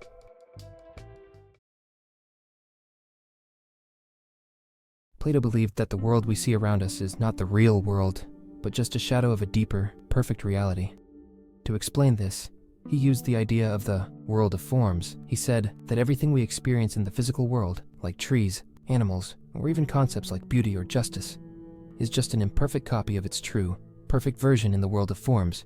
Imagine that in the physical world, when we see a beautiful painting, we might think the painting is beautiful, but it is not the perfect beauty itself. Plato would say the beauty we see is just a reflection of the true form of beauty that exists in a perfect, unchanging realm. The true form of beauty is not a physical object, but an idea, or essence of beauty that is eternal and unchangeable. The same applies to things like justice, goodness, and even physical objects like a tree. The real, perfect tree is a form, and the trees we see in the world are just imperfect copies of that perfect form. In the Republic, Plato writes, "The visible world is the world of becoming. The intelligible world is the world of being." What this means is that the physical world we see is constantly changing and imperfect, whereas the world of the forms is unchanging and eternal. For example, you can look at many different beautiful things, but none of them are perfect beauty. What we call beauty is just a copy of the real, ideal beauty that exists in the world of forms. Plato also explains this idea through the story of the cave. He asks us to imagine prisoners chained inside a cave, only able to see the shadows on the wall. These shadows represent the physical world, and the prisoners think these shadows are the only reality. But when one prisoner escapes and sees the world outside the cave, he realizes the shadows were only a small part of the truth. Similarly, Plato believes that what we see with our senses is just the shadow of the real, perfect world of the forms. He says, how could they see anything but the shadows if they were never allowed to move their heads? The prisoners, just like us, are trapped in a world of appearances and cannot see the deeper truth unless they free themselves through reason and understanding. So basically, Plato believed that the physical world is like a blurry image or a copy of something much more perfect. True knowledge, according to him, is about understanding these deeper forms, the perfect ideas behind everything we see. We don't get this understanding through our senses. We need to use our minds to see beyond the surface, to discover the true, perfect essence of things. When you find human society disagreeable and feel yourself justified in flying to solitude, you can be so constituted as to be unable to bear the depression of it for any length of time, which will probably be the case if you are young. In Essays and Aphorisms, Arthur Schopenhauer advised you to form the habit of taking some of your solitude with you into society. To learn to be to some extent alone even though you are in company, not to say at once what you think, and, on the other hand, not to attach too precise a meaning to what others say, rather, not to expect much of them, either morally or intellectually, and to strengthen yourself in the feeling of indifference to their opinion, which is the surest way of always practicing a praiseworthy toleration. If you do that, you will not live so much with other people, though you may appear to move amongst them. Your relation to them will be of a purely objective character. This precaution will keep you from too close contact with society, and therefore secure you against being contaminated, or even outraged by it. Society is in this respect like a fire, the wise man warming himself at a proper distance from it, not coming too close like the fool who, on getting scorched, runs away and shivers in solitude, loud in his complaint that the fire burns. George Orwell's 1984 is a powerful novel set in a bleak dystopian world, where the government controls every aspect of life. Published in 1949, the story paints a chilling picture of a society dominated by surveillance, propaganda, and the suppression of free thought. At its heart, 1984 is about the fight for individuality and truth, in a world bent on crushing both. The novel follows Winston Smith, a middle-aged man living in Airstrip 1, formerly London, a province of a totalitarian state called Oceania. The party, led by the mysterious Big Brother, rules with absolute power. Through constant surveillance and ruthless enforcement, the party controls not only what people do, but also what they think. Big Brother is watching you is a recurring slogan that reflects the inescapable monitoring of citizens by telescreens and secret police. Winston works at the Ministry of Truth, where his job is to rewrite history to match the party's ever-changing version of events. For example, if the party decides they've always been at war with East Asia, Winston must erase any record showing otherwise. This manipulation of truth deeply troubles him, and he secretly rebels by starting a diary, a dangerous act, as even thoughts against the party are considered thought crimes. As Winston writes in his diary, freedom is the freedom to say that 2 + 2 makes 4. Winston's rebellion takes a risky turn when he meets Julia, a young woman who works in the fiction department. Though Winston initially distrusts her, Julia slips him a note that says, "I love you." The two begin a secret relationship, meeting in hidden places like a rented room above a second-hand shop. This room, owned by an apparently kind shopkeeper named Mr. Charrington, becomes their refuge from the party's prying eyes.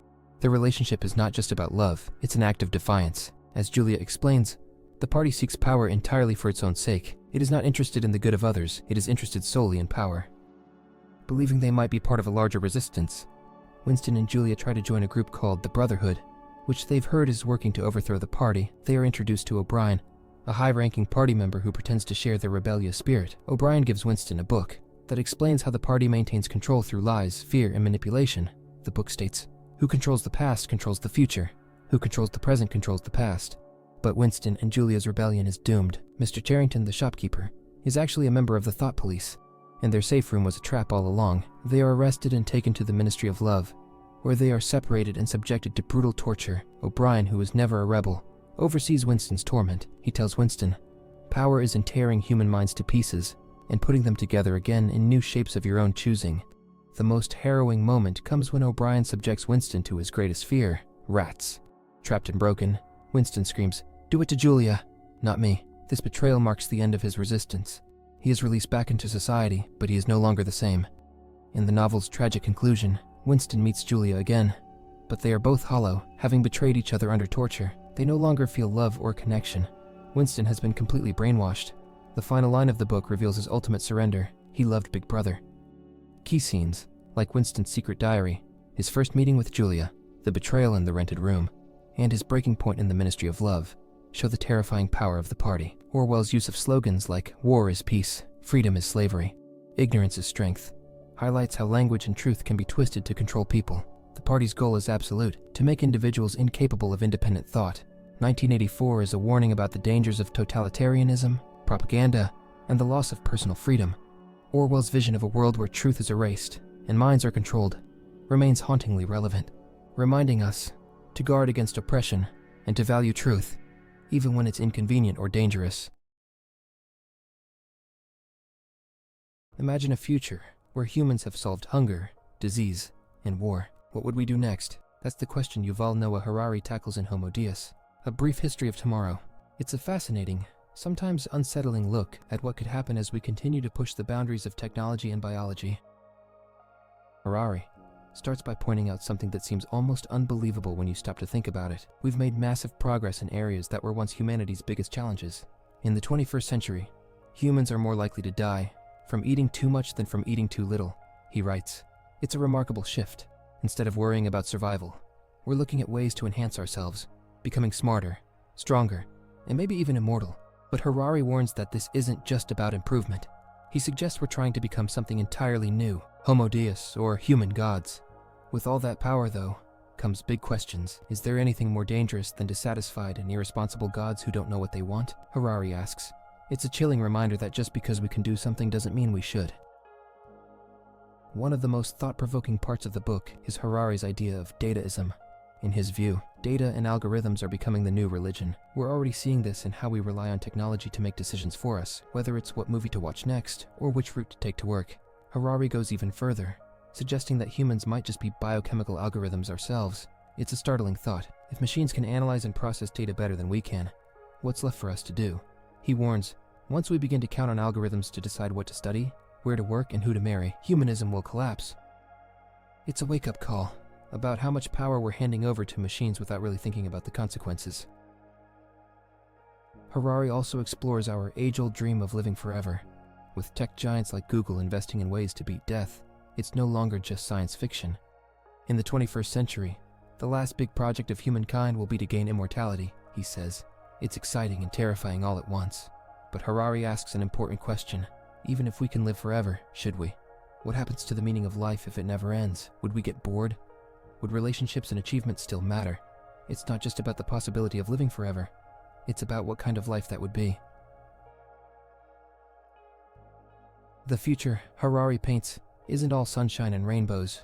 He's deeply concerned about the potential for extreme inequality. If only the wealthy can afford these new technologies, we could end up with a society where some people are enhanced beyond recognition, while others are left behind. Harari talks about a new massive class of useless people, those who can't compete in a world dominated by AI and bioengineering. He also questions whether these advancements might strip away what makes us human in the first place. If our thoughts and feelings can be reduced to data, what happens to things like free will or individuality? These aren't just sci-fi hypotheticals, they're real issues we'll have to face as technology continues to evolve. Homo Deus is about the choices we'll have to make. Harari isn't just asking what we can do with all this new technology, he's asking what we should do. As we get closer to becoming more than just human, he poses an important question. What will we want to do with ourselves once we have godlike powers? Jean-Jacques Rousseau wrote The Social Contract in 1762. During a time of big changes in France, people were starting to question the power of kings, the church, and traditional authority. As the world shifted from feudal systems to more global and commercial societies, Rousseau opens the book with a famous line, "Man is born free, and everywhere he is in chains." This reflects his belief that society limits our natural freedom. In an earlier work, Discourse on Inequality, Rousseau described humans in their original state of nature. He believed they had two basic instincts, self-preservation, which he called amour de soi, love of self, and pity, a natural concern for others' suffering. Over time, as people began living in groups, they started comparing themselves to others. This led to the development of amour propre, or pride, which is a sense of self-worth, tied to how others see us. Rousseau argued that modern society is shaped by amour propre, making people competitive and jealous, which keeps them metaphorically in chains. At the start of The Social Contract, Rousseau looks at three traditional ideas about how societies are organized. Natural authority, where rulers are like parents, the right of the strongest, and slavery. He rejects all of these, saying they are just excuses for existing inequalities, rather than fair systems. Instead, Rousseau argues that societies should be based on a mutual agreement, a social contract. This means that people come together and agree on rules to live by, creating a community that protects everyone's freedom and property equally. The key question for Rousseau is this: how can people join a society, follow its rules, and still remain free? His answer is that everyone should give up their individual rights to the community as a whole. This way, no one has more power than anyone else, and the rules are fair for everyone. For Rousseau, the community isn't just a group of people. It's an abstract idea, created by individuals who agree to work together for the common good. Rousseau's most famous concept is the general will, the collective will of the people, which represents what is best for the community. He believed that the general will, not a king or parliament, should be the ultimate authority. In small, equal communities, people's natural concern for others, amour de soi and pity, would guide their actions, while the harmful effects of amour propre would disappear. He wasn't talking about making everyone economically equal, but about equality in citizenship and direct democracy, where everyone has a say in decision-making. Rousseau argued that giving up some personal freedoms in the state of nature allows people to gain greater civil freedom in a fair society. He famously said that people who refuse to follow the general will might need to be forced to be free, meaning they need to act in the interest of the community, which is rationally best for them. For this system to work, Rousseau believed in small, homogeneous communities where direct participation was possible and where groups with competing interests wouldn't disrupt the process. In the end, whether you agree with Rousseau depends on whether you accept his ideas about human nature, particularly the role of pity and self-interest. Critics have accused Rousseau of promoting ideas that could lead to totalitarianism because of his focus on unity and shared values. This put him at odds with other Enlightenment thinkers like Voltaire and Montesquieu, who emphasized individual rights. Despite this, Rousseau's influence on philosophy, politics, and psychology has been profound. His ideas helped shape the Enlightenment and the French Revolution and have impacted countless thinkers since. Published in 1942, The Stranger by Albert Camus is one of the most iconic novels of existential literature. It tells the story of Meursault, a Frenchman living in Algeria whose life revolves around three pivotal deaths: his mother's passing, the murder of an Arab man, and his own execution. Each of these moments forces him to confront a deeper awareness of life, death, and his place in the world. Meursault is not your typical protagonist. When his mother dies, he doesn't react in a way society expects. At her funeral, he feels the heat of the sun more acutely than any sadness. He doesn't cry or express grief, instead observing his surroundings with detachment. This indifference becomes a defining trait, one that society will later judge harshly. Life goes on. Meursault spends his days enjoying the company of Marie, his girlfriend, without much emotional commitment. When she asks if he wants to marry her, he replies indifferently, essentially saying, "If it makes you happy." His attitude to life is strikingly casual. He drifts, responding to immediate experiences without overthinking them. He doesn't dwell on the past or worry about the future. He simply exists in the moment. This carefree demeanor leads him into morally ambiguous territory when he helps his neighbor Raymond, a shady character, take revenge on a woman who allegedly wronged him. Without much thought, Meursault supports Raymond's dubious actions, showing how little he questions the impact of his decisions. Everything changes one fateful day at the beach. After an altercation between Raymond and the brother of the woman he wronged, Meursault encounters the Arab man again. Overwhelmed by the blazing sun and an inexplicable impulse, Meursault shoots him, not just once, but 5 times. When asked why, his explanation is bizarrely simple. The sun was too hot. This senseless act of violence lands him in prison, but his trial turns out to be about much more than the murder itself. In court, Meursault's lack of emotion at his mother's funeral becomes a bigger crime in the eyes of society. The prosecutor paints him as a cold, heartless man, not because of the murder, but because he didn't conform to societal expectations of grief. The Arab man's death, though tragic, seems secondary to the courtroom's obsession with Meursault's indifference. Camus subtly critiques the legal and societal system, showing how it punishes those who don't fit the mold of what is considered normal. As Meursault awaits his execution, he undergoes a profound transformation. Facing death, he begins to reflect deeply on life. He rejects the offer of a priest, refusing to cling to religion for comfort. Instead, he confronts the reality of death with clarity. In his final moments, he finds freedom in accepting life's absurdity, the realization that life has no inherent meaning and that death is inevitable. This awareness doesn't depress him, it liberates him. For the first time, Meursault feels connected to the world and at peace with his fate. He even embraces the idea of the crowd's hatred during his execution, seeing it as a way to feel less alone in his final moments. At its core, The Stranger explores two profound themes: our awareness of death and society's obsession with guilt. Camus argues that death is the one certainty that unites all humans, and recognizing this fact can lead to a more authentic existence. Meursault's journey reflects this. While he begins as a detached and indifferent man, the inevitability of death awakens him to the beauty and fragility of life. The second theme, guilt, is equally powerful. Meursault is not just on trial for murder, but for failing to meet societal expectations. His inability to cry at his mother's funeral becomes symbolic of his emotional detachment, a trait society deems unacceptable. Camus critiques this tendency to force conformity, showing how modernity often punishes individuals not with physical pain, but with psychological pressure to feel guilt and behave in certain ways. This is especially relevant today, as societal norms around emotions, particularly for men, continue to evolve. Meursault's refusal to fake emotions or conform to expectations makes him dangerous in the eyes of others. Ultimately, The Stranger is a profound meditation on life, death, and what it means to be human. Through Meursault's indifference, Camus challenges readers to question societal norms and consider the freedom that comes with accepting life's absurdity. By the end of the novel, Meursault is no longer a stranger to himself or to existence. In embracing the inevitability of death, he discovers a connection to the world that finally brings him peace.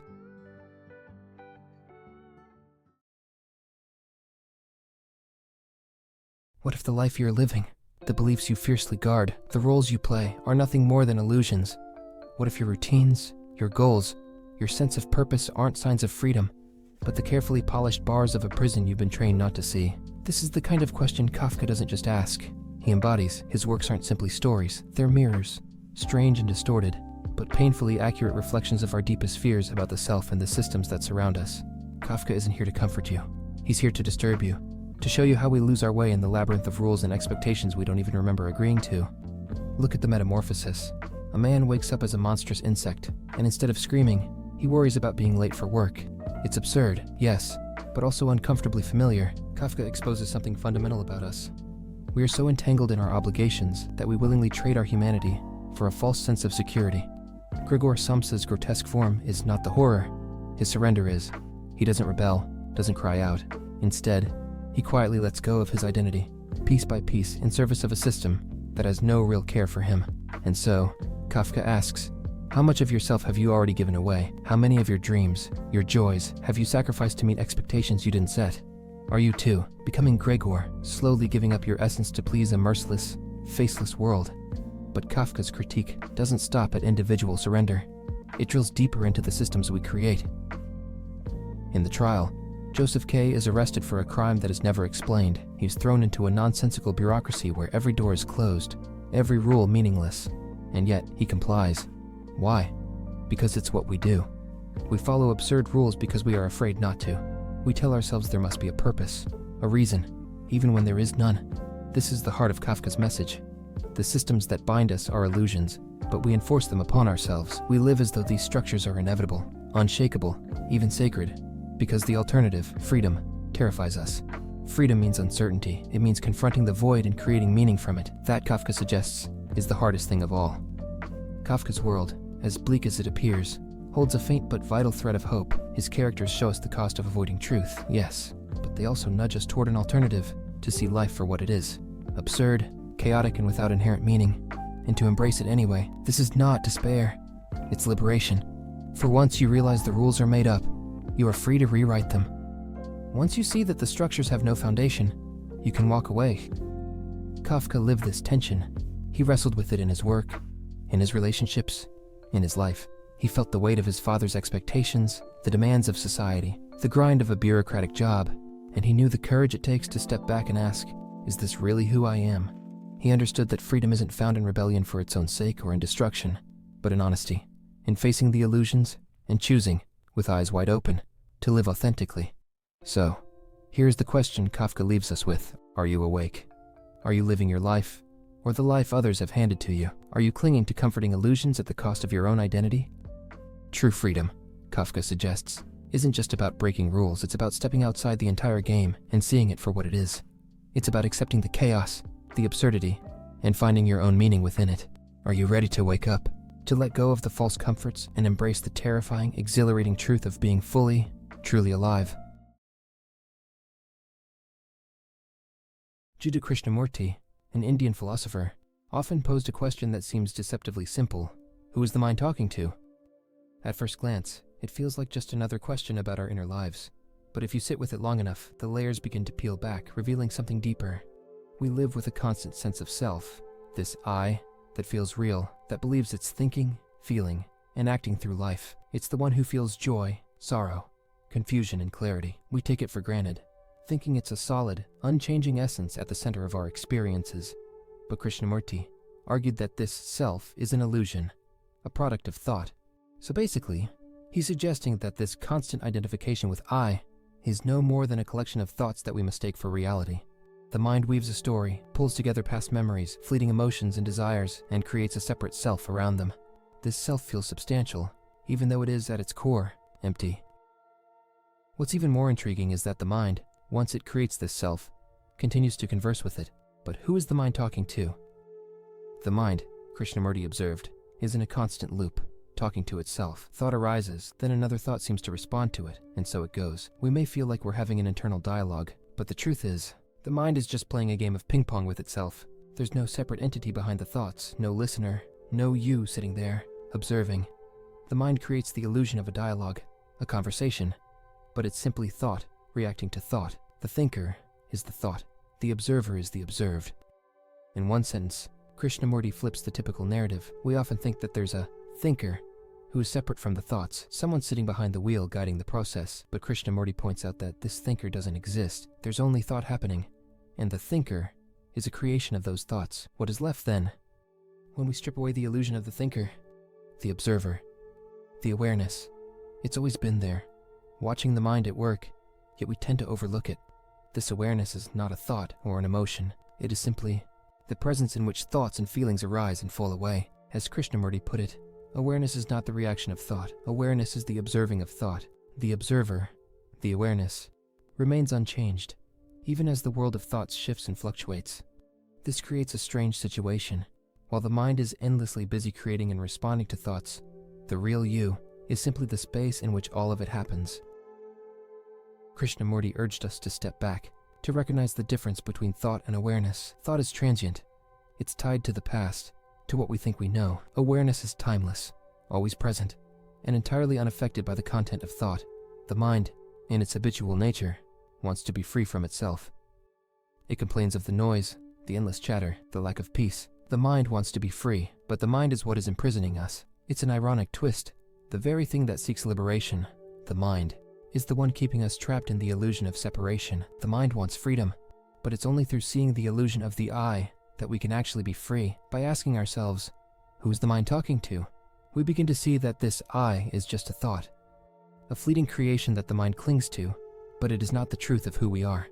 The question itself is a kind of invitation, an opportunity to observe the process of thought without being caught up in it. If you ask, who is the mind talking to, and pause, you might notice that there's no real answer. The question itself dissolves the illusion of the self the mind keeps trying to maintain. It's as if, by asking this simple question, you shine a light on the emptiness behind the mental chatter. The mind's chatter, once it's seen for what it is, becomes much less intimidating. It's no longer the tyrant that defines who we are. Instead, it becomes like background noise, something we can notice without needing to engage with it. It's all just thought, passing, momentary and without substance. And in the space between the thoughts, there is a stillness, a peace that is unshaken by the mind's endless stories. Krishnamurti's told us to stop identifying with the endless stream of thought and to begin to recognize that the true self is not the thinker, but the awareness in which thinking takes place. There's a quiet freedom in this recognition, freedom from the need to control the mind, freedom from the compulsion to be someone or something. You begin to see that the I is not something you need to defend or protect, because it was never as solid as you thought.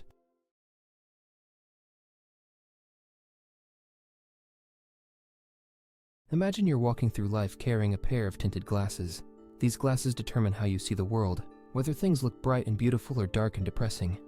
Schopenhauer, in Counsels and Maxims, section 9, is basically telling us that those glasses matter more than what you're actually looking at. He argues that our happiness doesn't come from external things like money, success, or even luck, but from how we see and process the world internally. Two people can go through the exact same experience, but one might be miserable while the other remains content. Why? Because one interprets the situation in a way that makes them suffer, while the other takes it in stride. As Schopenhauer puts it, every man takes the limits of his own field of vision for the limits of the world. In other words, if your mind is stuck in negativity, then the whole world will seem negative to you. If you cultivate a calm and thoughtful mind, life becomes easier. No matter what happens, think of it like this. Imagine a person who constantly craves more money, more status, more validation. No matter how much they get, they're always restless, always unsatisfied. Then there's another person who learns to appreciate what they have, who finds joy in simple things. Who do you think is actually happier? Schopenhauer makes it clear that true happiness comes from within. A man's happiness depends on what he is in himself, what he has in his own person. This is why some people with wealth, fame, and admiration still feel empty, while others with very little live with joy. It's not about what you have, it's about how your mind engages with the world. If your mind is peaceful, you're free. If it's full of anxiety and dissatisfaction, then even the best circumstances won't make you happy. So, what do we do? Schopenhauer suggests that we train our minds. Just like we exercise our bodies, we can practice calmness so that small things don't disturb us. We can develop gratitude so that we stop obsessing over what we don't have. We can change our perspective so that we don't let every misfortune weigh us down. If we rely on external things for happiness, life will always feel unstable. But if we build happiness from within, we become independent of the ups and downs of fortune. The world outside is unpredictable, but our interpretation of it is in our hands. When we read, we're essentially borrowing someone else's thoughts. It's like replaying their mental process in our own minds. Writing, on the other hand, forces us to think for ourselves, much like tracing over a teacher's penciled outline with a pen and gradually making it our own. In reading, though, most of the hard thinking has already been done for us. That's why picking up a book can feel so refreshing after wrestling with our own thoughts. It's a mental break where someone else takes the lead. The problem is that if you spend all your time reading and your downtime on mindless distractions, you'll lose the ability to think independently. It's like someone who only rides horses, eventually forgetting how to walk. Plenty of well-read people have, sadly, read themselves into a state of mental laziness. Now, there's an important skill many overlook, the art of not reading. This means ignoring whatever everyone else is obsessing over at the moment, be it a trending political pamphlet, a buzzworthy novel, or the latest poetry collection. Remember, authors who aim to please the masses often write for fools, and fools tend to show up in droves. To truly enjoy good books, you must avoid wasting time on bad ones. After all, life is too short to spend on mediocre reading. Schopenhauer said that reading should never replace your own thinking. It's a tool for inspiration, not a substitute for your own mental work. A lot of books are just reminders of how many ways people can be wrong, and if you blindly follow their lead, you'll lose your way too. Instead, use books wisely. Pick them up when your own thoughts feel stuck or run dry, but never push your own ideas aside just to bury yourself in a book. That's like abandoning the beauty of the wilderness to stare at dried plants in a scrapbook or sketches of landscapes. Imagine a massive library in total disarray. It's far less useful than a small, well-organized one. The same goes for knowledge. It's not about how much you know. It's about how well you've thought it through and organized it in your mind. By comparing truths, making connections, and deeply understanding what you've learned, you truly make it your own. Without this effort, even a mountain of information is just clutter. Have you ever tried to relive a perfect moment? Maybe you went back to a place that once made you happy, thinking you could recapture that feeling, but somehow it wasn't the same. The food didn't taste as good, the streets felt different, and you just weren't as excited. That unsettling realization that you can remember happiness but never truly repeat it is exactly what Søren Kierkegaard explores in Repetition, a strange, playful, and quietly devastating little book written under the pseudonym Constantin Constantius. Constantius is obsessed with the question, can we truly repeat an experience, not just remember it, not just go through the motions, but actually bring back the same feeling, the same magic? He decides to test this by returning to Berlin, a city where he once had a great time. He eats at the same places, visits the same theaters, retraces his steps exactly. But it doesn't work. Something is missing. What once felt full of life now feels hollow. When you have once enjoyed the best, he writes, you have no right to expect that it will ever be repeated. It's a brutal truth. Nostalgia lies to us. The past isn't something we can reach back into and relive. The moment is gone, no matter how much we wish it weren't, but that's only half the story. Repetition isn't just about Constantius. It also follows a young man who is deeply in love, but terrified of what comes next. He worries that if he stays in the relationship, the love will fade into routine, becoming predictable and lifeless. He wants his passion to stay fresh, to feel exciting forever. And what advice does Constantius give him? Instead of telling him to fight for love, he actually encourages him to leave. Repetition is reality, he says, and it is the seriousness of life. In other words, life itself is repetition. Waking up next to the same person, going to the same job, having the same conversations. If you're not ready for that, you're not ready for real life. Kierkegaard, of course, was writing from experience. He famously broke off his own engagement to Regine Olsen, convinced that the thrill of love couldn't survive the dull rhythm of marriage. It's hard not to see repetition as his way of working through his own doubts, almost trying to justify his decision to himself. But here's where the book takes a turn. By the end, Kierkegaard suggests that, while repetition in the physical world is impossible, happiness, love, excitement will always fade if we expect them to stay the same. There is another kind of repetition, a spiritual one. Instead of chasing old experiences, we should look for something deeper, something that renews itself from within, rather than trying to recreate what has already passed. So, what does all this mean for us? Basically, we can never go back, but maybe we don't need to. Instead of trying to force the past to return, we have to find a way to experience life as new, even in its repetitions. Maybe love doesn't have to stay thrilling. It just has to grow into something more profound. Maybe happiness isn't about chasing old highs, but about learning to see meaning in the quiet moments.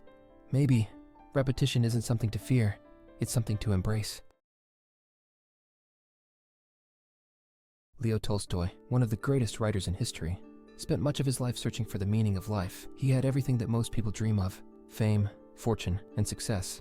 His novels, War and Peace and Anna Karenina, were celebrated across the world. He was admired not only for his storytelling, but for his deep understanding of human nature. People saw him as a genius, yet inside, he felt completely lost. Despite all his achievements, Tolstoy was haunted by a terrifying question: what is the meaning of life? This question became so overwhelming that it led him into a deep crisis. He wrote about this in A Confession, describing how he reached a point where life felt utterly meaningless. He asked himself, is there any meaning in my life that will not be destroyed by my inevitable death? No matter how much he had accomplished, he knew that one day he would die, and nothing he had done would last forever. This thought terrified him. He could not understand why people continued to live as if everything was fine, when in the end they would all disappear. Science, philosophy, and art gave him no answers. For a time, he even considered ending his own life. In his private diary, he confessed to battling dark thoughts, even hiding ropes and avoiding his hunting rifle to prevent a tragic end. But Tolstoy did not give up. Instead, he began looking for meaning in a place he had never thought to search before. Not in books, not in the ideas of great thinkers, but in the simple lives of ordinary people. He noticed that the Russian peasants, who had none of his wealth or education, lived with a quiet sense of purpose. They worked hard, cared for their families, and had faith in God. They did not question life endlessly, they simply lived it. Tolstoy realized that they had something he was missing. He wrote, "Faith is the force of life. Without faith, it is impossible to live." This realization changed everything for him. He began to see that meaning is not something we find in success, power, or even knowledge. It is something we create through love, kindness, and service to others. He wrote, "The sole meaning of life is to serve humanity." This idea became the heart of his later works, where he explored how people struggle to find meaning in different ways. In The Death of Ivan Ilyich, he tells the story of a man who spends his whole life chasing money and status, believing that success will bring happiness. But when he is dying, he realizes that he has wasted his life on things that did not truly matter. Only in his final moments does he understand that real meaning comes from love and connection with others. He dies in peace, knowing that he has finally seen the truth. Tolstoy is warning us through Ivan Ilyich: if we spend our lives chasing things that do not truly fulfill us, we may only realize it when it is too late. In War and Peace, Tolstoy looks at history itself and questions the idea that great leaders control the world. He argues that history is not shaped by powerful men, but by the millions of ordinary people whose small, everyday actions shape the course of time. He suggests that meaning is not found in trying to control life, but in accepting it with humility and grace. He wrote, "There is no greatness where there is no simplicity, goodness, and truth." For Tolstoy, meaning was not about being famous or powerful, but about living an honest, simple, and good life. His search for meaning also changed the way he lived. He gave up his luxurious lifestyle, dressed in simple peasant clothes, worked in the fields, and tried to live by the principles of kindness and humility. He believed in nonviolence and inspired great leaders like Gandhi and Martin Luther King Jr. with his ideas about love and peace. But even in his final years, he continued to struggle with questions about life. At the age of 82, he left his home, hoping to live the rest of his life in complete simplicity, but he fell ill and died at a small train station. His last words were, "Where is it? Where is it?" As if he was still searching for the ultimate answer. So basically, Tolstoy shows us that life's meaning isn't about money or fame. It's about love, kindness, and helping others. We don't need to be rich or important, just caring and good to people. If we ever wonder about life's purpose, Tolstoy would say, love, be kind, and meaning will come. You're walking through a city, surrounded by flashing screens, glossy advertisements, and perfect images of happy people selling you cars, perfumes, and dreams. You might think these things reflect reality. A better version of it? Maybe. But what if they don't? What if they have replaced reality altogether? Jean Baudrillard, a French thinker, said this is exactly what's happening in his mysterious and mind-bending work, Simulacra and Simulation. He explained how our modern world doesn't just show us reality, it creates a fake one. Something he called hyper-reality. And here's the wild part. We can't even tell the difference anymore. It starts with symbols. Let's say you see a picture of a hamburger on a billboard. It looks juicy, perfect, irresistible. But that picture isn't a real burger. It's an idea of a burger made to sell you something. The real burger you get at the fast food counter will never look like that picture. The image is fake, but it's powerful. Over time, we start wanting the fake version, the perfect version, more than the real thing. Now take this idea and stretch it out. Everything around you, TV shows, social media, brands, they all build this shiny, polished version of reality. And here's the scary part. They start to replace the real world. You don't just watch a romance movie, you start to believe love has to look like that.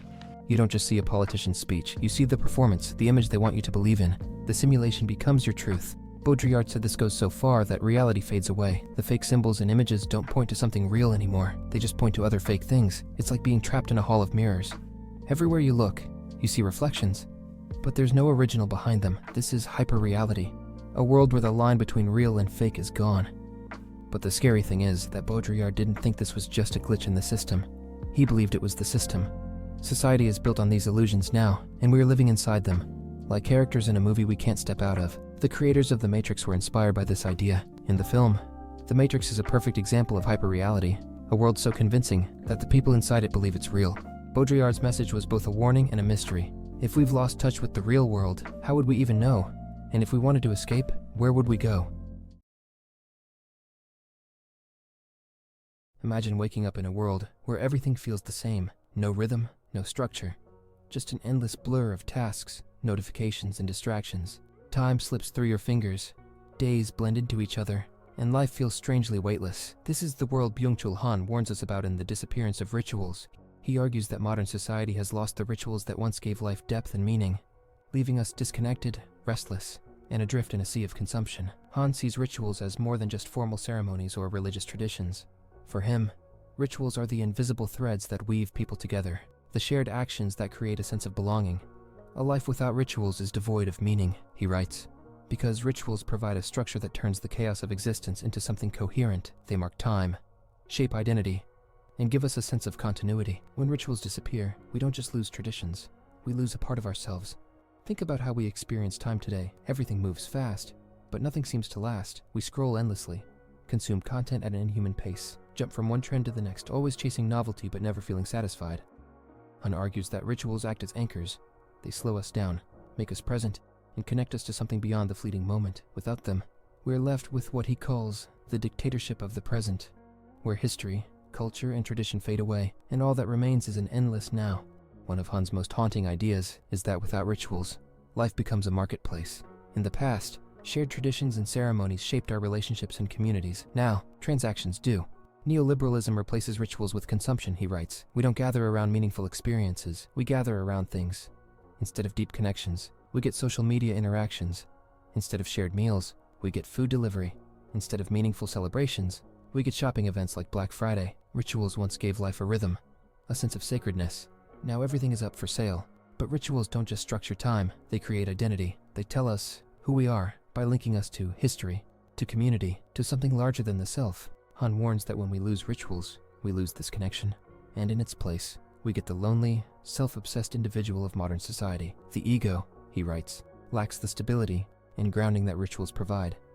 Instead of being part of a shared tradition, we are left to construct our identities alone through endless self-branding and performance. Social media amplifies this problem. Instead of participating in rituals that shape who we are, we curate ourselves for an audience, constantly seeking validation, but never truly feeling seen.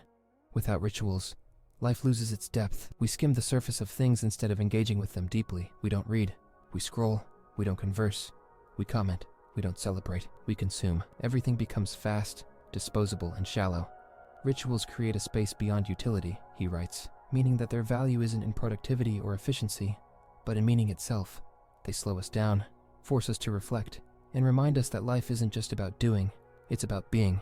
Reading The Disappearance of Rituals is like finding a map to something you didn't even know was missing. Han isn't saying we should return to old religious ceremonies or strict traditions, but he does want us to recognize what we've lost. In a world that moves too fast and prioritizes efficiency over meaning, rituals are more important than ever.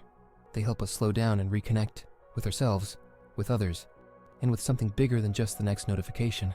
The big question is, can we create new rituals before they disappear forever?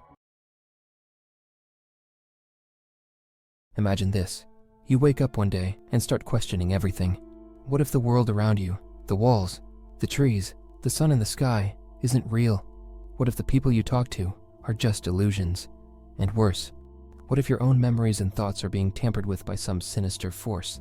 This is exactly the kind of dark, mind-twisting question René Descartes, a philosopher from centuries ago, dared to ask. He thought, what if there's an evil demon, a powerful, clever trickster who spent its existence deceiving me? What if it's feeding me false images, sounds, and even ideas, so that nothing I experience is real? Of course, Descartes didn't say this demon actually existed, but he used it as a thought experiment to challenge everything he believed. Think about it.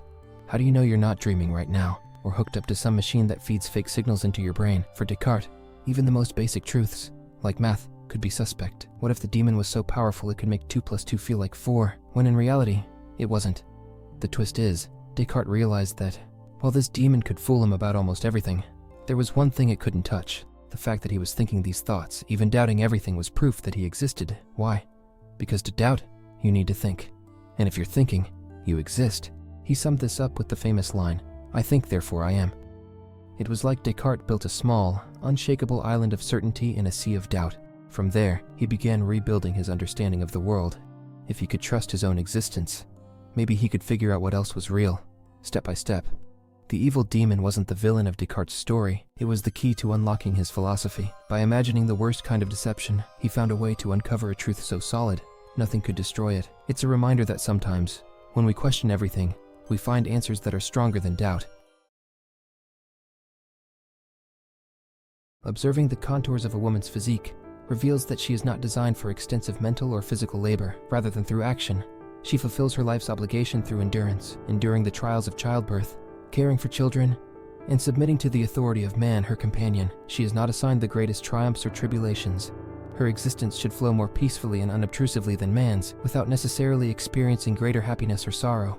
Women are naturally suited to nurture and educate young children, because they themselves retain a childlike nature throughout their lives, existing in a state somewhere between childhood and adulthood. Their youthful vigor and charm, bestowed upon them for a limited time by nature, captivate men's imaginations and lead them into long-term commitments that may not otherwise seem justified. Nature has equipped women, like all creatures, with the means necessary for their survival, and only for the duration required, economizing resources. Just as the female ant sheds her wings after mating, rendering them unnecessary and even detrimental, so too does a woman often lose her youthful beauty after bearing children, for similar reasons. Young girls often view domestic or personal matters as secondary concerns, prioritizing love, conquests, and the activities associated with them.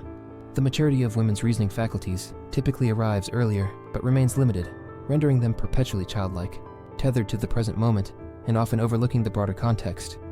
Due to their weaker capacity for reason, women exhibit greater sympathy for the unfortunate, but may lack in matters of justice, honesty, and conscientiousness.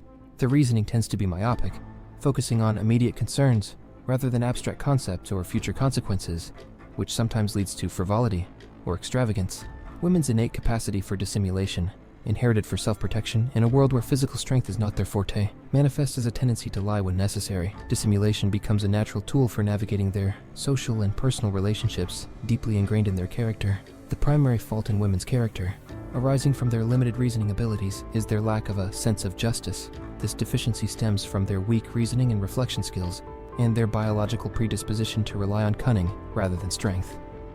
Nature's primary directive for women is the propagation of the human race, a duty they take seriously, prioritizing the species over individual concerns.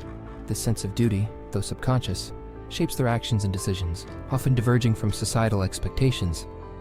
Women's frivolousness, their tendency toward indirect mastery through men, and their limited capacity for genuine interest in arts and culture reflect their inherent nature. Distinct from that of men, their pursuits often revolve around pleasing men and securing their favor, rather than genuine engagement with artistic or intellectual endeavors.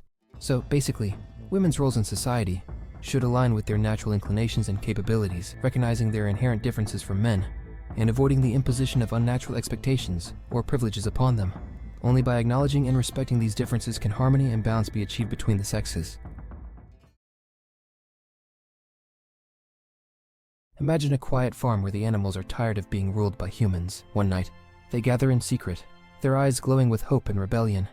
An old pig, wise and weary, tells them of a dream, a farm where animals rule themselves, where they are free, equal, and no longer slaves to humans. His words are like sparks, lighting a fire in their hearts. When the farmer is careless and drunk, the animal sees their chance. They rise up in revolt, driving him out into the night. The farm is theirs now. They rename it Animal Farm, a place where all animals are equals, where they will build a new, fair world together. At first it seems like a dream come true. The pigs, clever and quick with words, take charge to organize things. They paint commandments on the barn wall. All animals are equal. No animal shall kill another animal, and no animal shall drink alcohol. It feels like a new beginning, full of hope and possibility. But something strange starts to happen. The pigs, especially one named Napoleon, begin to take more than their share of the power. They move into the farmer's house. They start giving themselves special privileges, explaining it's for the good of everyone. The other animals, loyal and hardworking, trust them, but unease grows. Over time, the rules on the barn wall change. At first it's subtle. All animals are equal becomes all animals are equal, but some animals are more equal than others. The pigs learn to walk on two legs, just like the humans they once despised. They drink the farmer's whiskey, wear his clothes, and deal with his friends. The animals look at the pigs, then at the humans, and can no longer tell the difference between them. The dream of freedom becomes a nightmare. The animals work harder than ever, but the promises of equality and justice are hollow. Napoleon uses fear, lies, and violence to keep control. Anyone who questions him disappears. The once bright hope of Animal Farm fades into darkness. This is called The Animal Farm, and George Orwell wrote this story not just about animals, but about people too. It's a tale of how power corrupts, how revolutions can be betrayed, and how ideals can be twisted into chains. It leaves you with a haunting question. When we fight for freedom, how do we make sure we don't become the very thing we once fought against?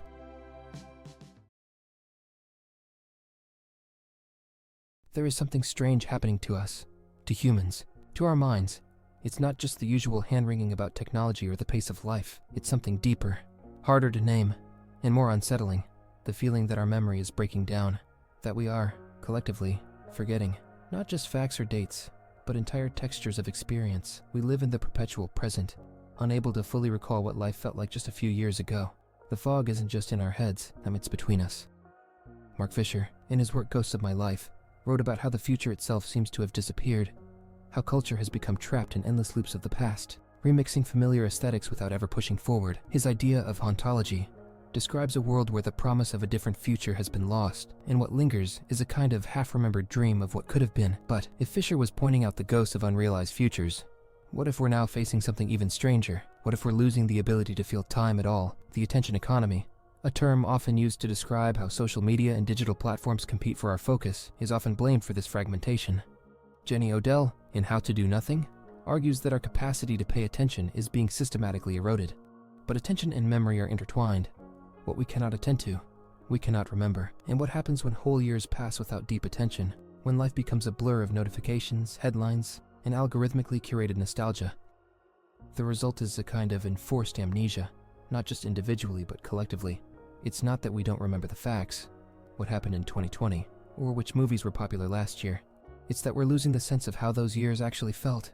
The ambient moods, the weird little pockets of culture, the in-between moments that once shaped our lives. Everything is flattened into a vague, hyper-mediated soup of recycled aesthetics and fleeting outrage. There's an unsettling idea buried here. What if part of the reason we can't quite articulate what's happening to us is because the thing that's happening is the very thing that would let us articulate it? If memory is the connective tissue between moments, the thing that allows us to feel time as something continuous, then what happens when that tissue starts to dissolve?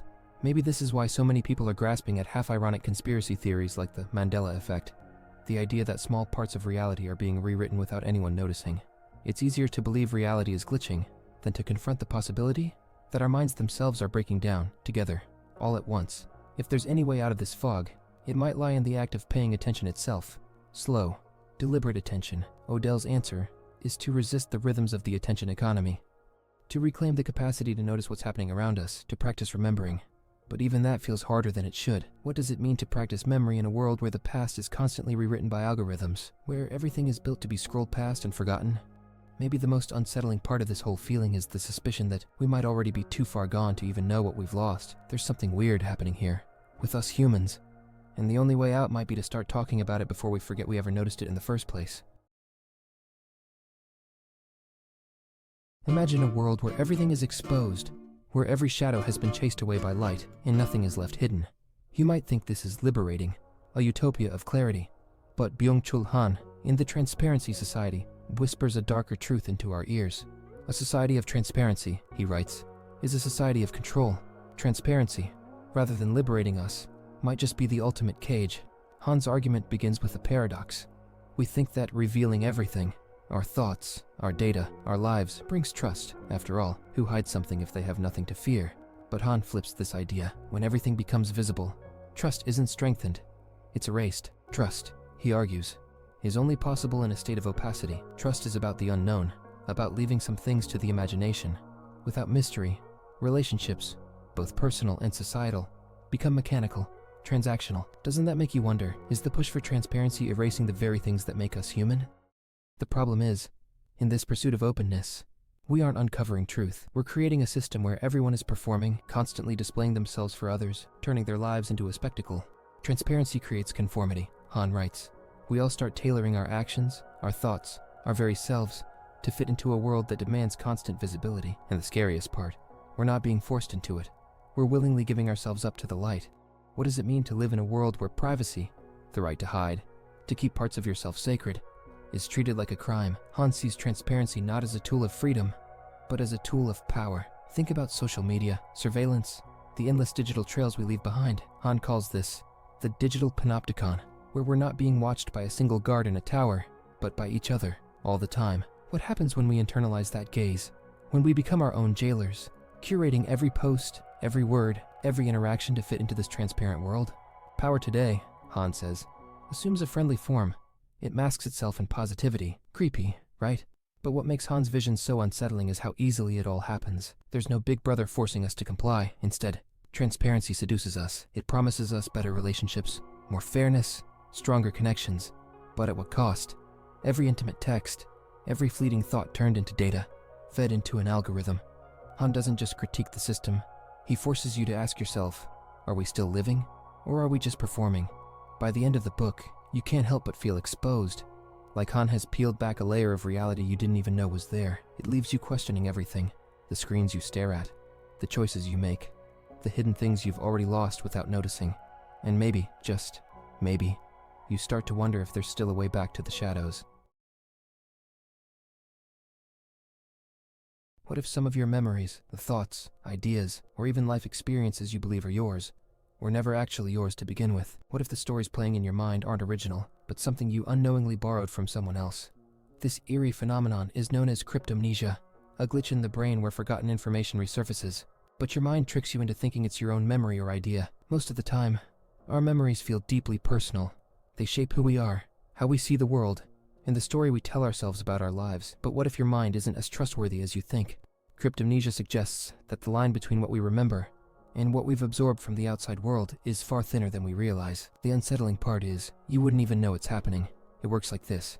Imagine you hear a story from someone else, maybe in a conversation, a book, or even a random comment online. Over time, you forget where you heard it, but then, months or years later, that same story pops into your mind out of nowhere, except this time, your brain convinces you it's something you experienced yourself. You genuinely believe it's your own memory because your mind has erased the original source. Now, take that idea further. What if whole pieces of your life, certain memories, ideas, or even the way you think, are things you've accidentally stolen from others without ever realizing it? What if some of your childhood memories were just stories your parents told you so many times that your brain filled in the gaps and convinced you they were your own experiences? What if that vivid idea you had for a painting or a song was something you read years ago, buried so deep in your subconscious that you mistook it for your own creativity? The scariest part is how normal this feels. The brain isn't lying to you on purpose. It's just trying to make sense of the endless flood of information you absorb every day. Your mind is constantly filtering, organizing, and stitching together fragments of reality. But somewhere in that process, the lines between what's yours and what isn't can blur without you ever noticing. In a way, cryptomnesia makes you question how much of your identity is really you. Are your ideas and opinions truly your own? Or are they just echoes of everything you've seen, heard, and forgotten along the way? If your mind can recycle memories and pass them off as original, then what happens to the concept of originality itself? Maybe no thought is ever truly original, just a constant remix of forgotten influences, playing on repeat inside different minds. It gets darker when you start to wonder if the same thing happens with emotions. What if some of your deepest feelings, love, heartbreak, fear, aren't entirely yours either? What if you're not just remembering experiences, but absorbing the emotions of others without realizing it? How many of your happiest memories might be secondhand?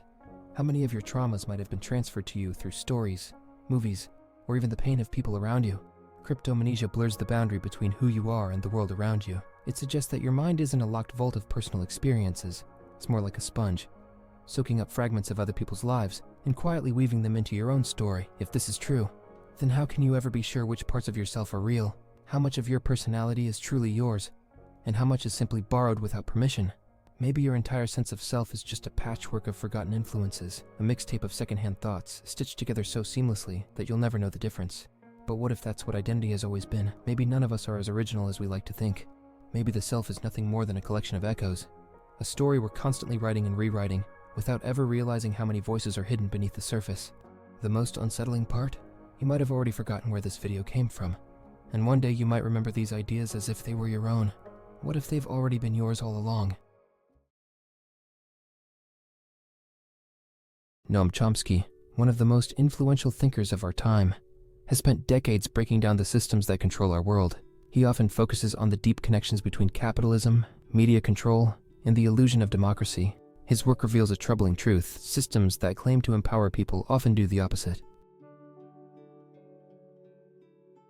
Capitalism is often sold as a system of opportunity and progress, but Chomsky argues that, in reality, it tends to funnel wealth and power into the hands of a small elite. This has serious consequences for democracy, because the wealthy few gain the ability to shape policies, elections, and even public opinion, and profit over people.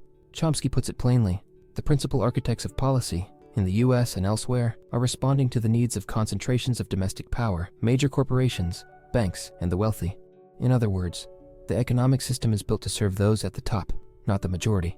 Capitalism may promise freedom, but Chomsky points out that it's a selective kind of freedom. It protects the rights of corporations more than it does individuals. For everyday people, this system often means low wages, limited political influence, and a sense of powerlessness. One of Chomsky's most impactful ideas is how the media shapes public opinion. In his book Manufacturing Consent, co-written with Edward S. Herman, he lays out the propaganda model. This explains how the media, instead of acting as a check on power, often works to uphold it. Media corporations are controlled by powerful business interests. They decide what stories get told and how. Chomsky explains that the media's job isn't just to inform or entertain, it's also to make sure people accept the values and beliefs that support the current system. The mass media serve as a system for communicating messages and symbols to the general populace, he writes. It is their function to amuse, entertain, and inform, and to inculcate individuals with the values, beliefs, and codes of behavior that will integrate them into the institutional structures of the larger society. The result?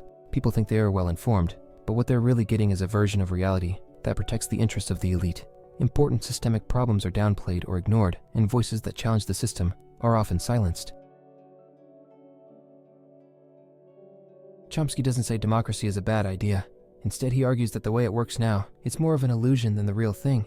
Take the US, for example. Chomsky believes it functions more like a plutocracy, where the wealthy have far more influence over political decisions than regular citizens. In a real democracy, everyone's voice would carry the same weight. But, as Chomsky points out in his lectures, elections are designed to marginalize the population. Political campaigns are funded by corporations and the wealthy, meaning candidates focus on serving their donors, not the public. For voters, the choice often comes down to two parties that both represent the same powerful interests. Even the media plays a role in maintaining this illusion of choice. Political debates are framed narrowly, leaving out big questions like whether capitalism and democracy are even compatible. Instead, people are distracted by surface-level issues that don't challenge the deeper structures of inequality. Despite all this, Chomsky doesn't think change is impossible. In fact, he believes it's achievable, but only if people actively work for it. Grassroots movements, unions, and community organizations are essential for challenging concentrated power and building a more fair society, as he puts it. Optimism is a strategy for making a better future, because unless you believe that the future can be better, you are unlikely to step up and take responsibility for making it so. The first step is awareness. By understanding how capitalism, the media, and politics are interconnected, people can start asking the right questions and challenging the stories they've been told. From there, they can work toward a society that truly represents everyone, not just the powerful few.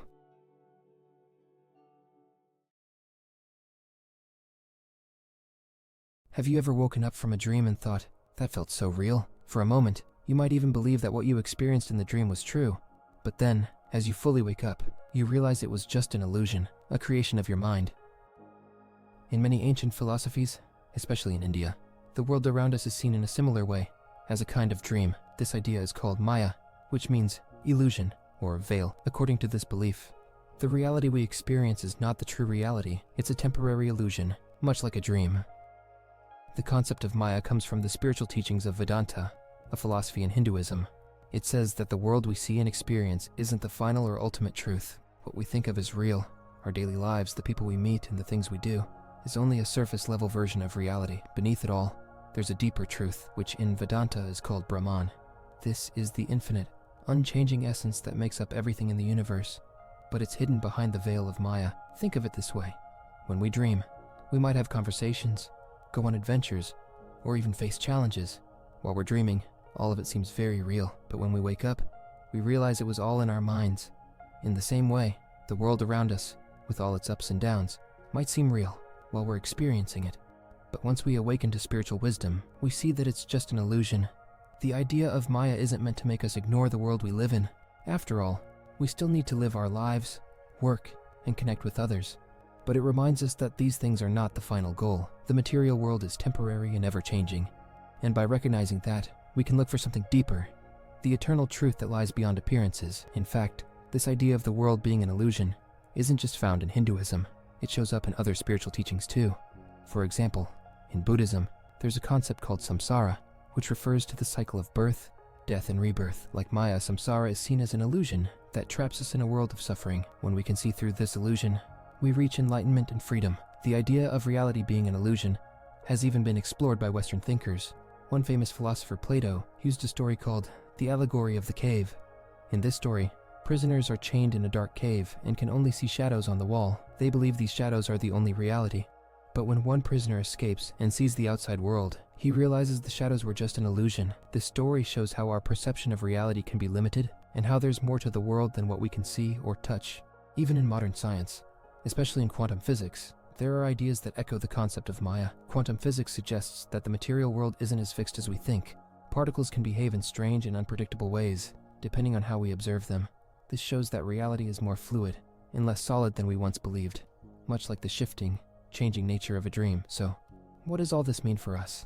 It means that we should take a step back and question what we think is real. Just like in a dream, the world we experience every day can feel very real, but it's actually temporary and changing. By understanding the illusion of Maya, we can begin to look beyond the surface and search for the deeper truths of life, truths that bring us closer to the eternal, unchanging reality that is at the core of everything. In the end, the message of Maya is not to escape the world, but to awaken to a higher understanding.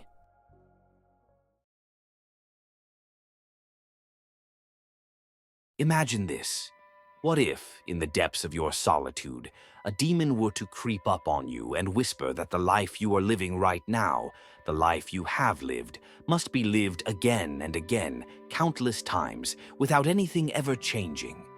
Every joy, every pain, every thought, every breath, down to the smallest detail, the spider in the corner, the moonlight filtering through the trees, this exact moment, even the demon itself, would all repeat in the same sequence endlessly. This isn't just some fleeting thought after a rough night. Nietzsche, at his most profound in The Gay Science, asks us to envision this scenario.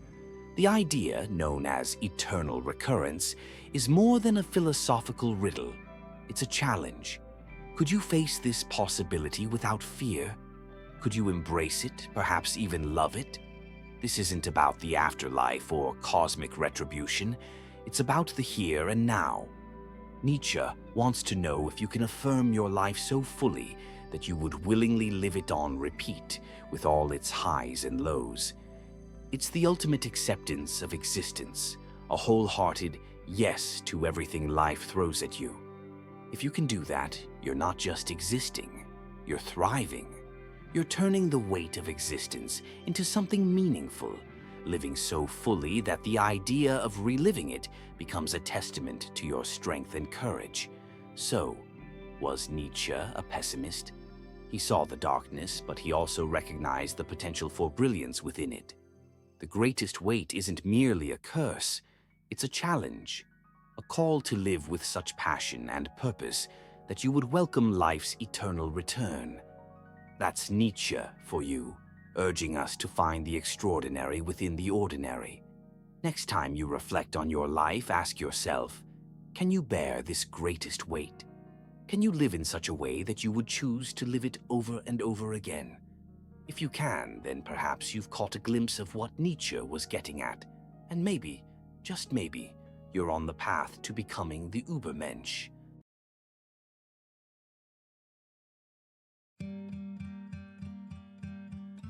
For those who find solace in belief, the major questions of existence may feel answered, wrapped in faith and divine purpose.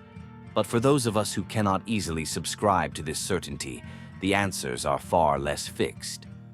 Life for us is fluid, not governed by ancient texts or absolute truths.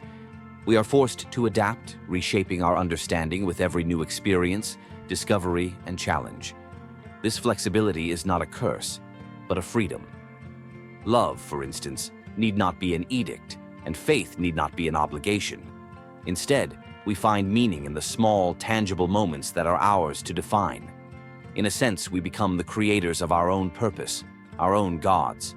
To live without predefined answers is to unlearn the rigid teachings of institutions that have shaped us, whether they be religious, governmental, or educational. It is to embrace life in its raw, unpredictable form. We are not here simply to follow rules or pursue grand, unattainable ideals. We are here to experience the fullness of life, whether through laughter, love, or even a simple drink shared among friends. We are here to resist the forces that divide and destroy, like war, and to confront the absurdity of existence with courage. In living fully, without fear of the unknown or the inevitable, we aim to defy death itself, so that when it comes, it does so reluctantly, knowing we have lived deeply and well. In the end, meaning is not handed down. It is something we create in the face of uncertainty.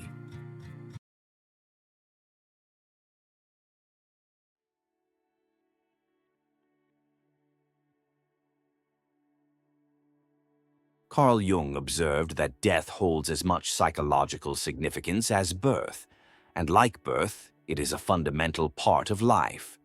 However, understanding death as similar to birth is challenging if we view death as an endpoint.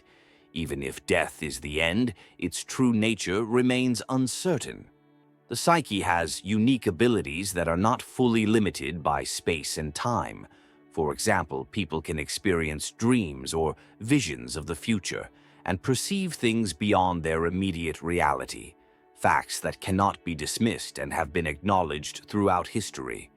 These experiences indicate that at least a part of the psyche may transcend these limitations.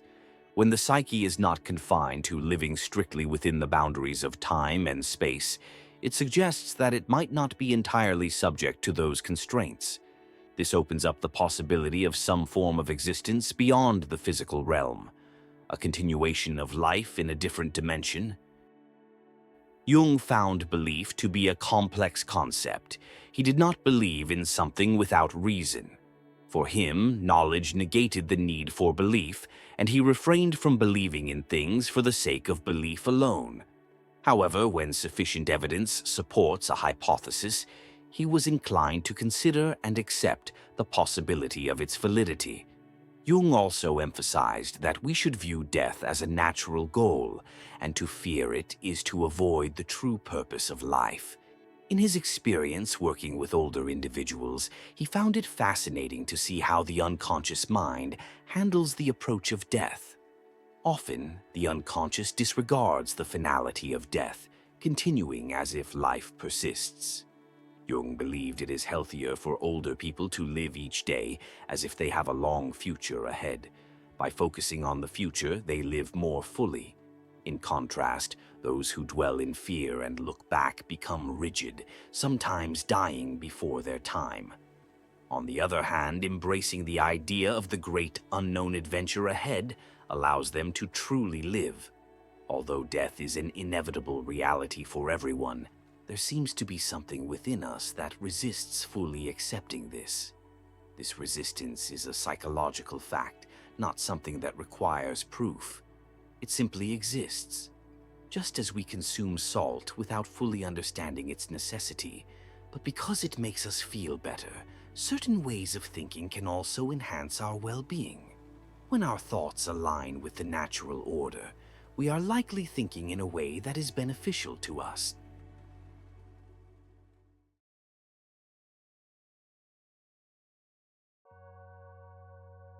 Generally, you're free until around the age of 4, but then, by the time you turn 5 and start school, things change.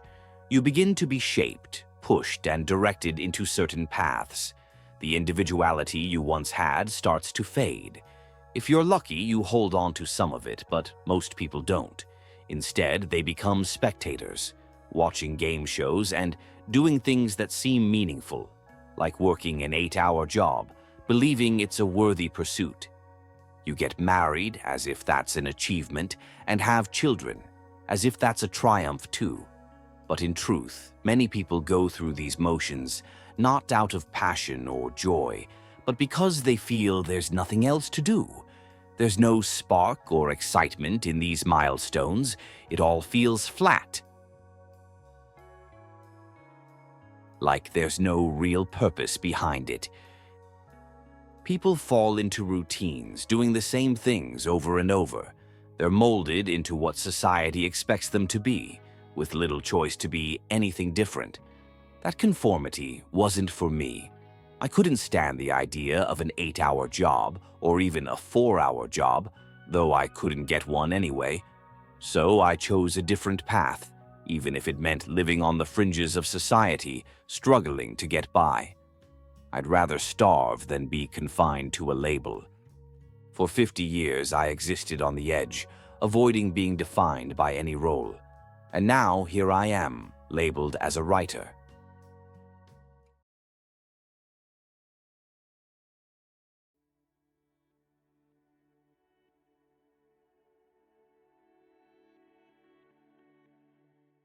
Romanian philosopher Emil Cioran is recognized as a daring and unconventional thinker who encourages his audience to face the paradoxes of human existence.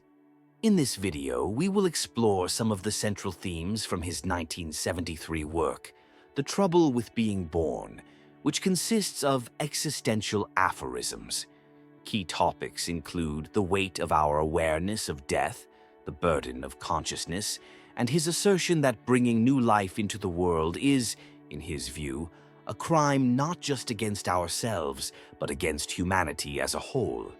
Rather than rushing toward death, we escape the catastrophe of birth, striving to forget it as survivors do. The fear of death reflects a projection of anxiety that traces back to our very first moments of life.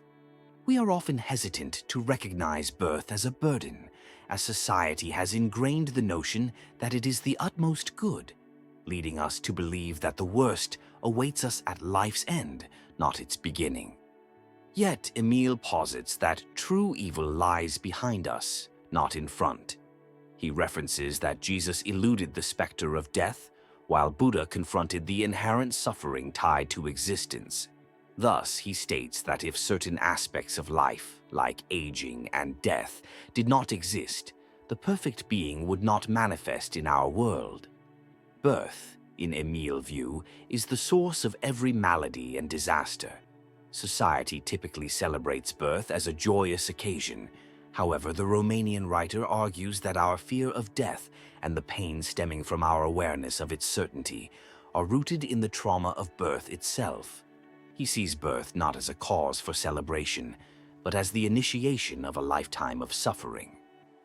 Addressing Buddha's insights, he distinguishes between the two figures. Buddha recognized the struggles inherent in living, whereas Jesus focused on the salvific aspects of death. For him, although death evokes a primordial fear similar to our initial experience of life, its certainty and tranquility render it both a blessing and a curse. He provocatively mused, "If death is as dreadful as claimed, why do we consider anyone who has passed away, friend or foe, to be at peace after some time?" He conveys that death, in a sense, is the most agreeable aspect of nature. It signifies the end of all suffering, granting us a universal ownership of existence through our disappearance. In this light, Émile could be viewed as an anti-natalist who perceives the act of procreation as deeply immoral and irresponsible. He firmly states that the best plan is undoubtedly not to be born, even if such a state is unattainable. His philosophical outlook was significantly shaped by Gnosticism, which emerged in the early centuries of Christianity and comprises a spectrum of beliefs centered on the pursuit of special knowledge as a means of salvation. Gnostics viewed the material world as fundamentally flawed, a landscape filled with suffering, a notion that resonates with his belief that life is synonymous with suffering. Within his philosophy lies a profound yearning for liberation. He expresses an intense desire to escape the torment of consciousness, comparing his longing for freedom to the peaceful state of the stillborn, untouched by life's complexities. He poignantly stated, "I long to be free, desperately free, free as a stillborn." This yearned freedom, he argues, can only be fully realized through death, yet acknowledges that life, despite its burdens, can sometimes provide a distraction from the painful awareness of our mortality. The philosopher observes that keeping busy allows us to escape the constant interrogation of existence, highlighting a critical insight. Chasing actions rather than contemplation may hold the key to finding peace amidst life's madness. He reflects that when engrossed in activities, the meaning of life fades into the background, revealing that true understanding lies in action and not in the paralyzing self-reflection that consciousness engenders. In conclusion, his reflections in The Trouble with Being Born starkly convey a sense of pessimism and nihilism. Yet, within this raw honesty lies a commendable courage that compels us to engage in deep self-examination. He challenges us to confront the fears and illusions that dominate our subconscious. The value of his work lies not only in its unapologetic portrayal of the burdens of existence, but also in its potential to help liberate us from the confines of our own consciousness. When one reflects deeply enough on the abyss in turn reflects back upon you. So, what message is Nietzsche conveying with this statement? What does he imply when he references the abyss, and why would it return our gaze? Friedrich Nietzsche was born on October 15, 1844, in Prussia. Tragically, his father, a Lutheran pastor, died when Nietzsche was only 4. As a child, Nietzsche excelled in academics, attending the esteemed Schulpforta before pursuing classical philology at the universities of Bonn and Leipzig. His early career as a philologist seemed bright, and he became a professor at the University of Basel at merely 24. Yet his focus gradually shifted toward philosophy, heavily influenced by Arthur Schopenhauer's works, and his friendship with composer Richard Wagner. As Nietzsche progressed, his health began to decline, plagued by severe headaches and vision issues, which ultimately led him to resign from his academic post in 1879. Subsequently, he spent the next 10 years dedicating himself entirely to philosophy, producing groundbreaking texts like Thus Spoke Zarathustra, Beyond Good and Evil, and The Genealogy of Morals.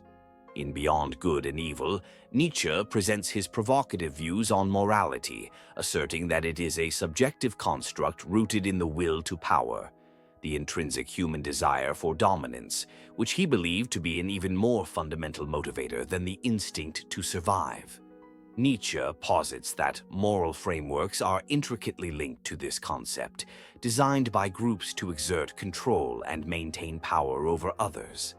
While other philosophers strive to define what constitutes good and evil, Nietzsche dismisses the existence of these categories altogether, arguing they are mere constructs created by the powerful to subjugate the weak. According to his perspective, those in power determine what is defined as good based on their own attributes, inevitably leading to the concept of evil associated with opposing traits. In Nietzsche's worldview, as long as there are winners, there will always be losers. He characterizes the dynamics between these groups as master-slave morality. Masters, according to Nietzsche, value attributes like strength, nobility, and assertiveness, while slaves place importance on qualities such as kindness, empathy, and submission. This perspective argues that the dominated understand the experience of being overpowered and, as a result, reject the values of their oppressors, seeking to redefine societal norms. In doing so, they aspire to elevate qualities like kindness and selflessness above power and domination. In an illustrative story, a fox yearns for grapes that hang high above, attempting to jump and reach them. After repeated failures, the fox concedes that the grapes are unattainable and walks away, rationalizing its defeat by claiming the grapes are probably sour. This tale serves as a metaphor for Nietzsche's assertion that the slave morality can be self-destructive. The grapes signify humanity's innate desire for power, and by deeming them undesirable, the fox embodies a resignation to mediocrity. The fox's inability to accept its failure fosters resentment towards those who continue to strive for greatness. Then, what does Nietzsche consider a truly moral individual? He envisions this person as one who forges their own values and lives according to personal principles born from a profound comprehension of life's trials and opportunities. Nietzsche elaborates on this ideal through the concept of the Übermensch or Overman, introduced in Thus Spoke Zarathustra. The Übermensch rises above the limitations of mediocrity and the passive morality of the slave. Nietzsche warns, "He who fights with monsters should beware lest he become a monster himself." And similarly, if you stare long enough into the abyss will stare back at you. Through these aphorisms, he reflects on the danger of becoming engulfed by negativity. The abyss symbolizes the slave morality that fosters weakness and suppresses strength, giving rise to envy, hatred, and resentment, qualities deemed evil in Nietzsche's view. He asserts that the concept of evil is detrimental as it obstructs human progress, advocating instead for a perspective that transcends traditional notions of good and evil.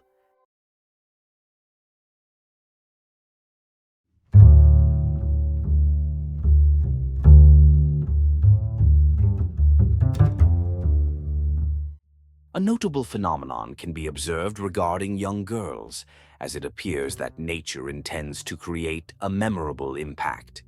For a few brief years, she endows them with an abundance of beauty and is generous with her gifts of allure, often at the cost of the remainder of their lives. During this fleeting period, these girls have the potential to enthrall a man so completely that he will hastily take on the honorable responsibility of caring for them throughout their lives. This impulse might seem unjustifiable if purely rational thought guided men's desires. As women age, their beauty diminishes, illustrating nature's typical approach to resource management. Similar to how female ants lose their wings post-fertilization because those wings become unnecessary and may even pose a danger to reproduction, women generally see their beauty fade after bearing 1 or 2 children, likely for comparable reasons. Young men ought to consider that if the muse inspiring their verses had been born 18 years earlier, she would likely not have garnered their attention at all. Ultimately, men often possess greater physical beauty than women. Addressing women as the fairer sex is an indication of a man's intellect clouded by lust. Such a label seems misguided given women's typically smaller stature, narrower shoulders, wider hips, and shorter legs. The allure attributed to women is largely tied to this sensual impulse, making it more fitting to characterize them as the anesthetic sex.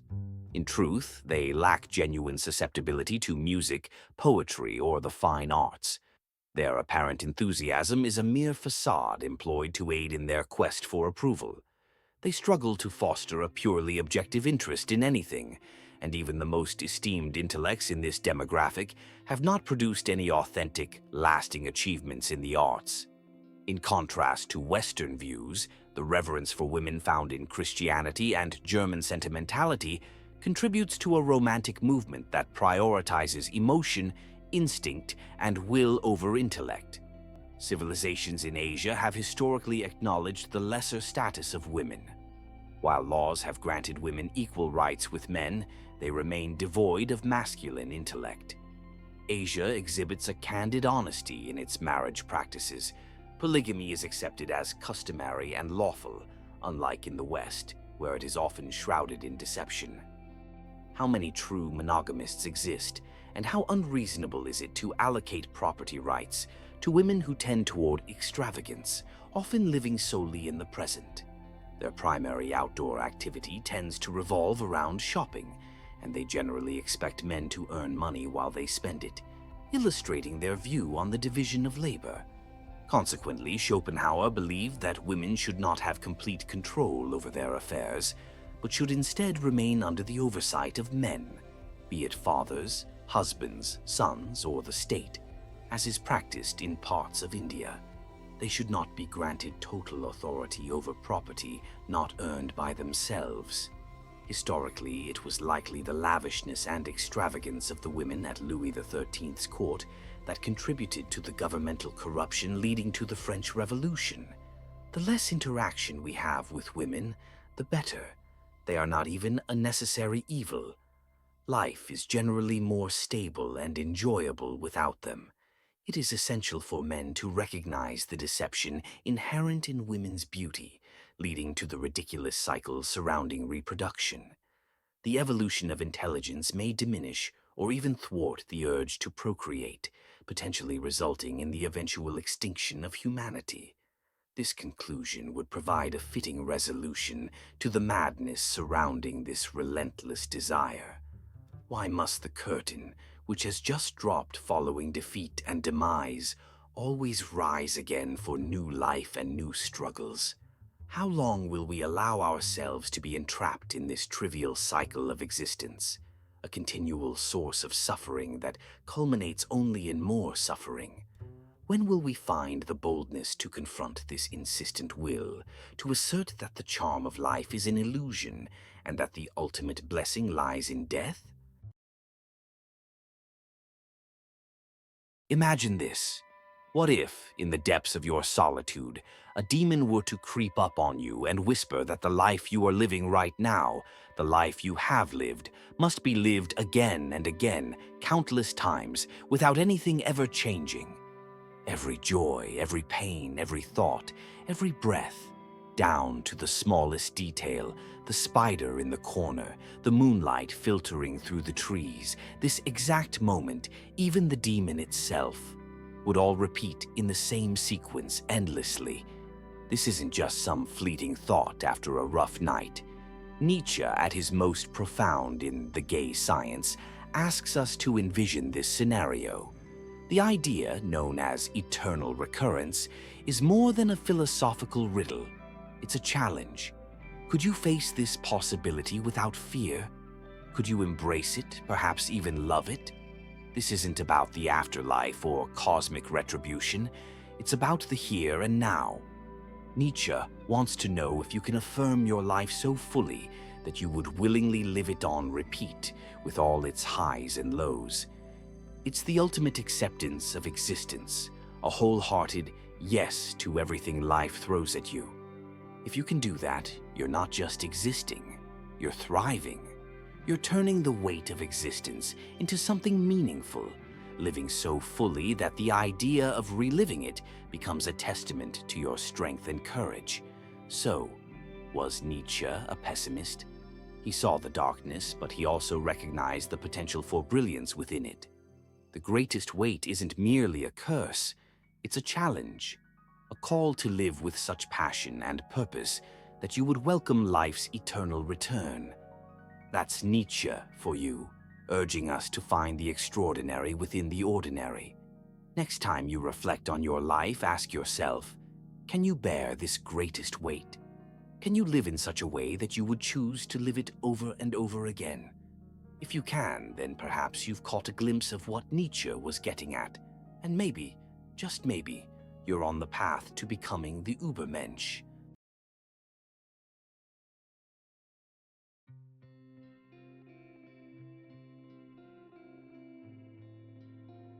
Machiavelli was a political philosopher from Florence in the 16th century who offered striking insights for well-meaning individuals struggling to make progress.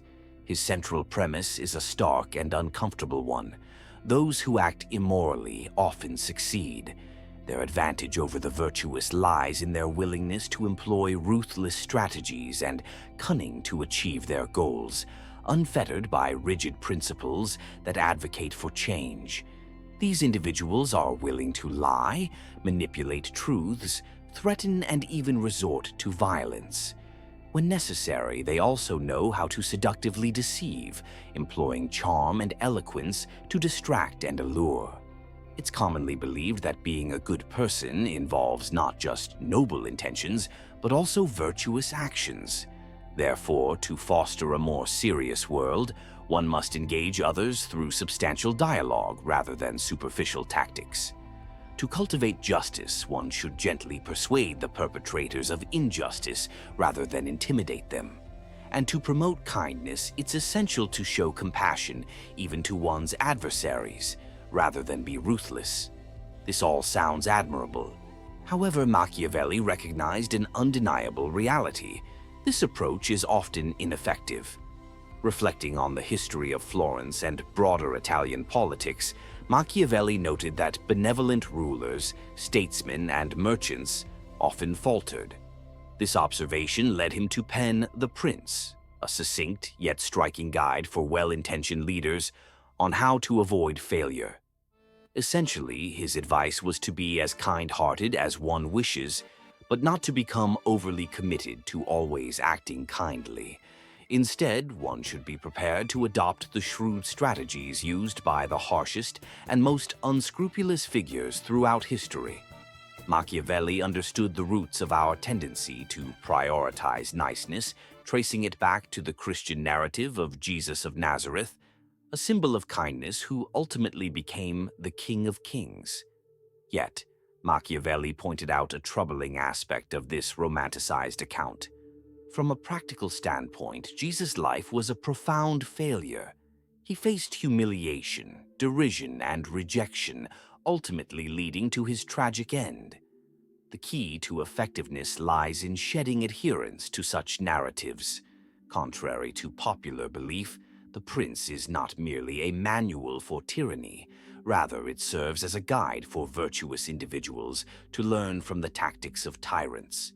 It emphasizes effectiveness over mere goodness, often highlighting the impotence that accompanies unwavering purity. The ideal leader, whether a prince, CEO, activist, or thinker, should extract valuable lessons from those who operate in the shadows. They must learn how to intimidate, cajole, manipulate, and captivate. In essence, the benevolent politician must acquire knowledge from their unscrupulous counterpart, just as the sincere entrepreneur can gain insights from the cunning. Ultimately, our worth is defined by what we accomplish, not by our intentions. If we aspire to embody wisdom, kindness, seriousness, and virtue, but limit our actions to these noble principles, Machiavelli warns, we may achieve little. We must be open to learning from those we may despise, for they possess crucial insights into how to attain the realities we desire, even if their actions oppose those very ideals. To effect meaningful change, we need to employ tools akin to those used by adversaries. Ultimately, effectiveness should take precedence over noble intentions. It's no longer sufficient to merely have good dreams. The true measure lies in our accomplishments.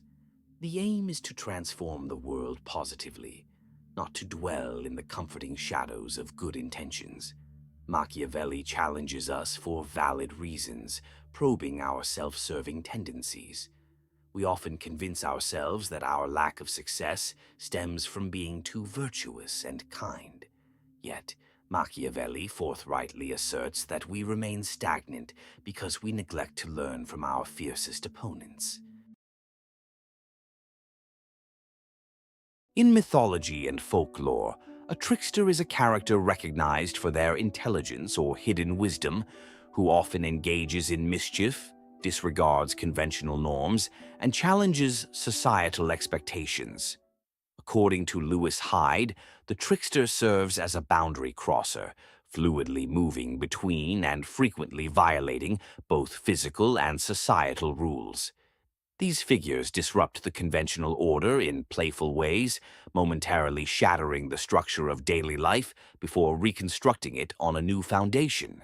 Essentially, the trickster acts at the fringes of society, often found at the gates of cities and within community boundaries, maintaining a flow of interaction and connection. Tricksters craftily bend or break rules, and in various cultures they are celebrated for their role in shaping civilization. They blur distinctions while simultaneously establishing them. Hyde elaborates in his book that boundary crossing and creation are interconnected. Wherever a boundary exists, the trickster is there, sometimes delineating and at other times transgressing, but always present in forms of transformation. Culture comprises the customs, traditions, and values that unite a society, often arising from a central myth. Hyde suggests that while myths are essentially narratives, sometimes referred to as lies, they are crucial in addressing societal deficiencies. Using Nietzsche's perspective, he posits that myths form in response to psychological needs within the community. The trickster represents a pivotal archetype in human history, regarded as a wise fool who, through their ingenuity, critiques and reveals flaws in rigid social structures. They rebel against authority, concoct intricate schemes that can yield unexpected results, and often grapple with their duality as both creators and destructors. Their appearance denotes the need for reevaluation and renovation when traditional thought becomes obsolete.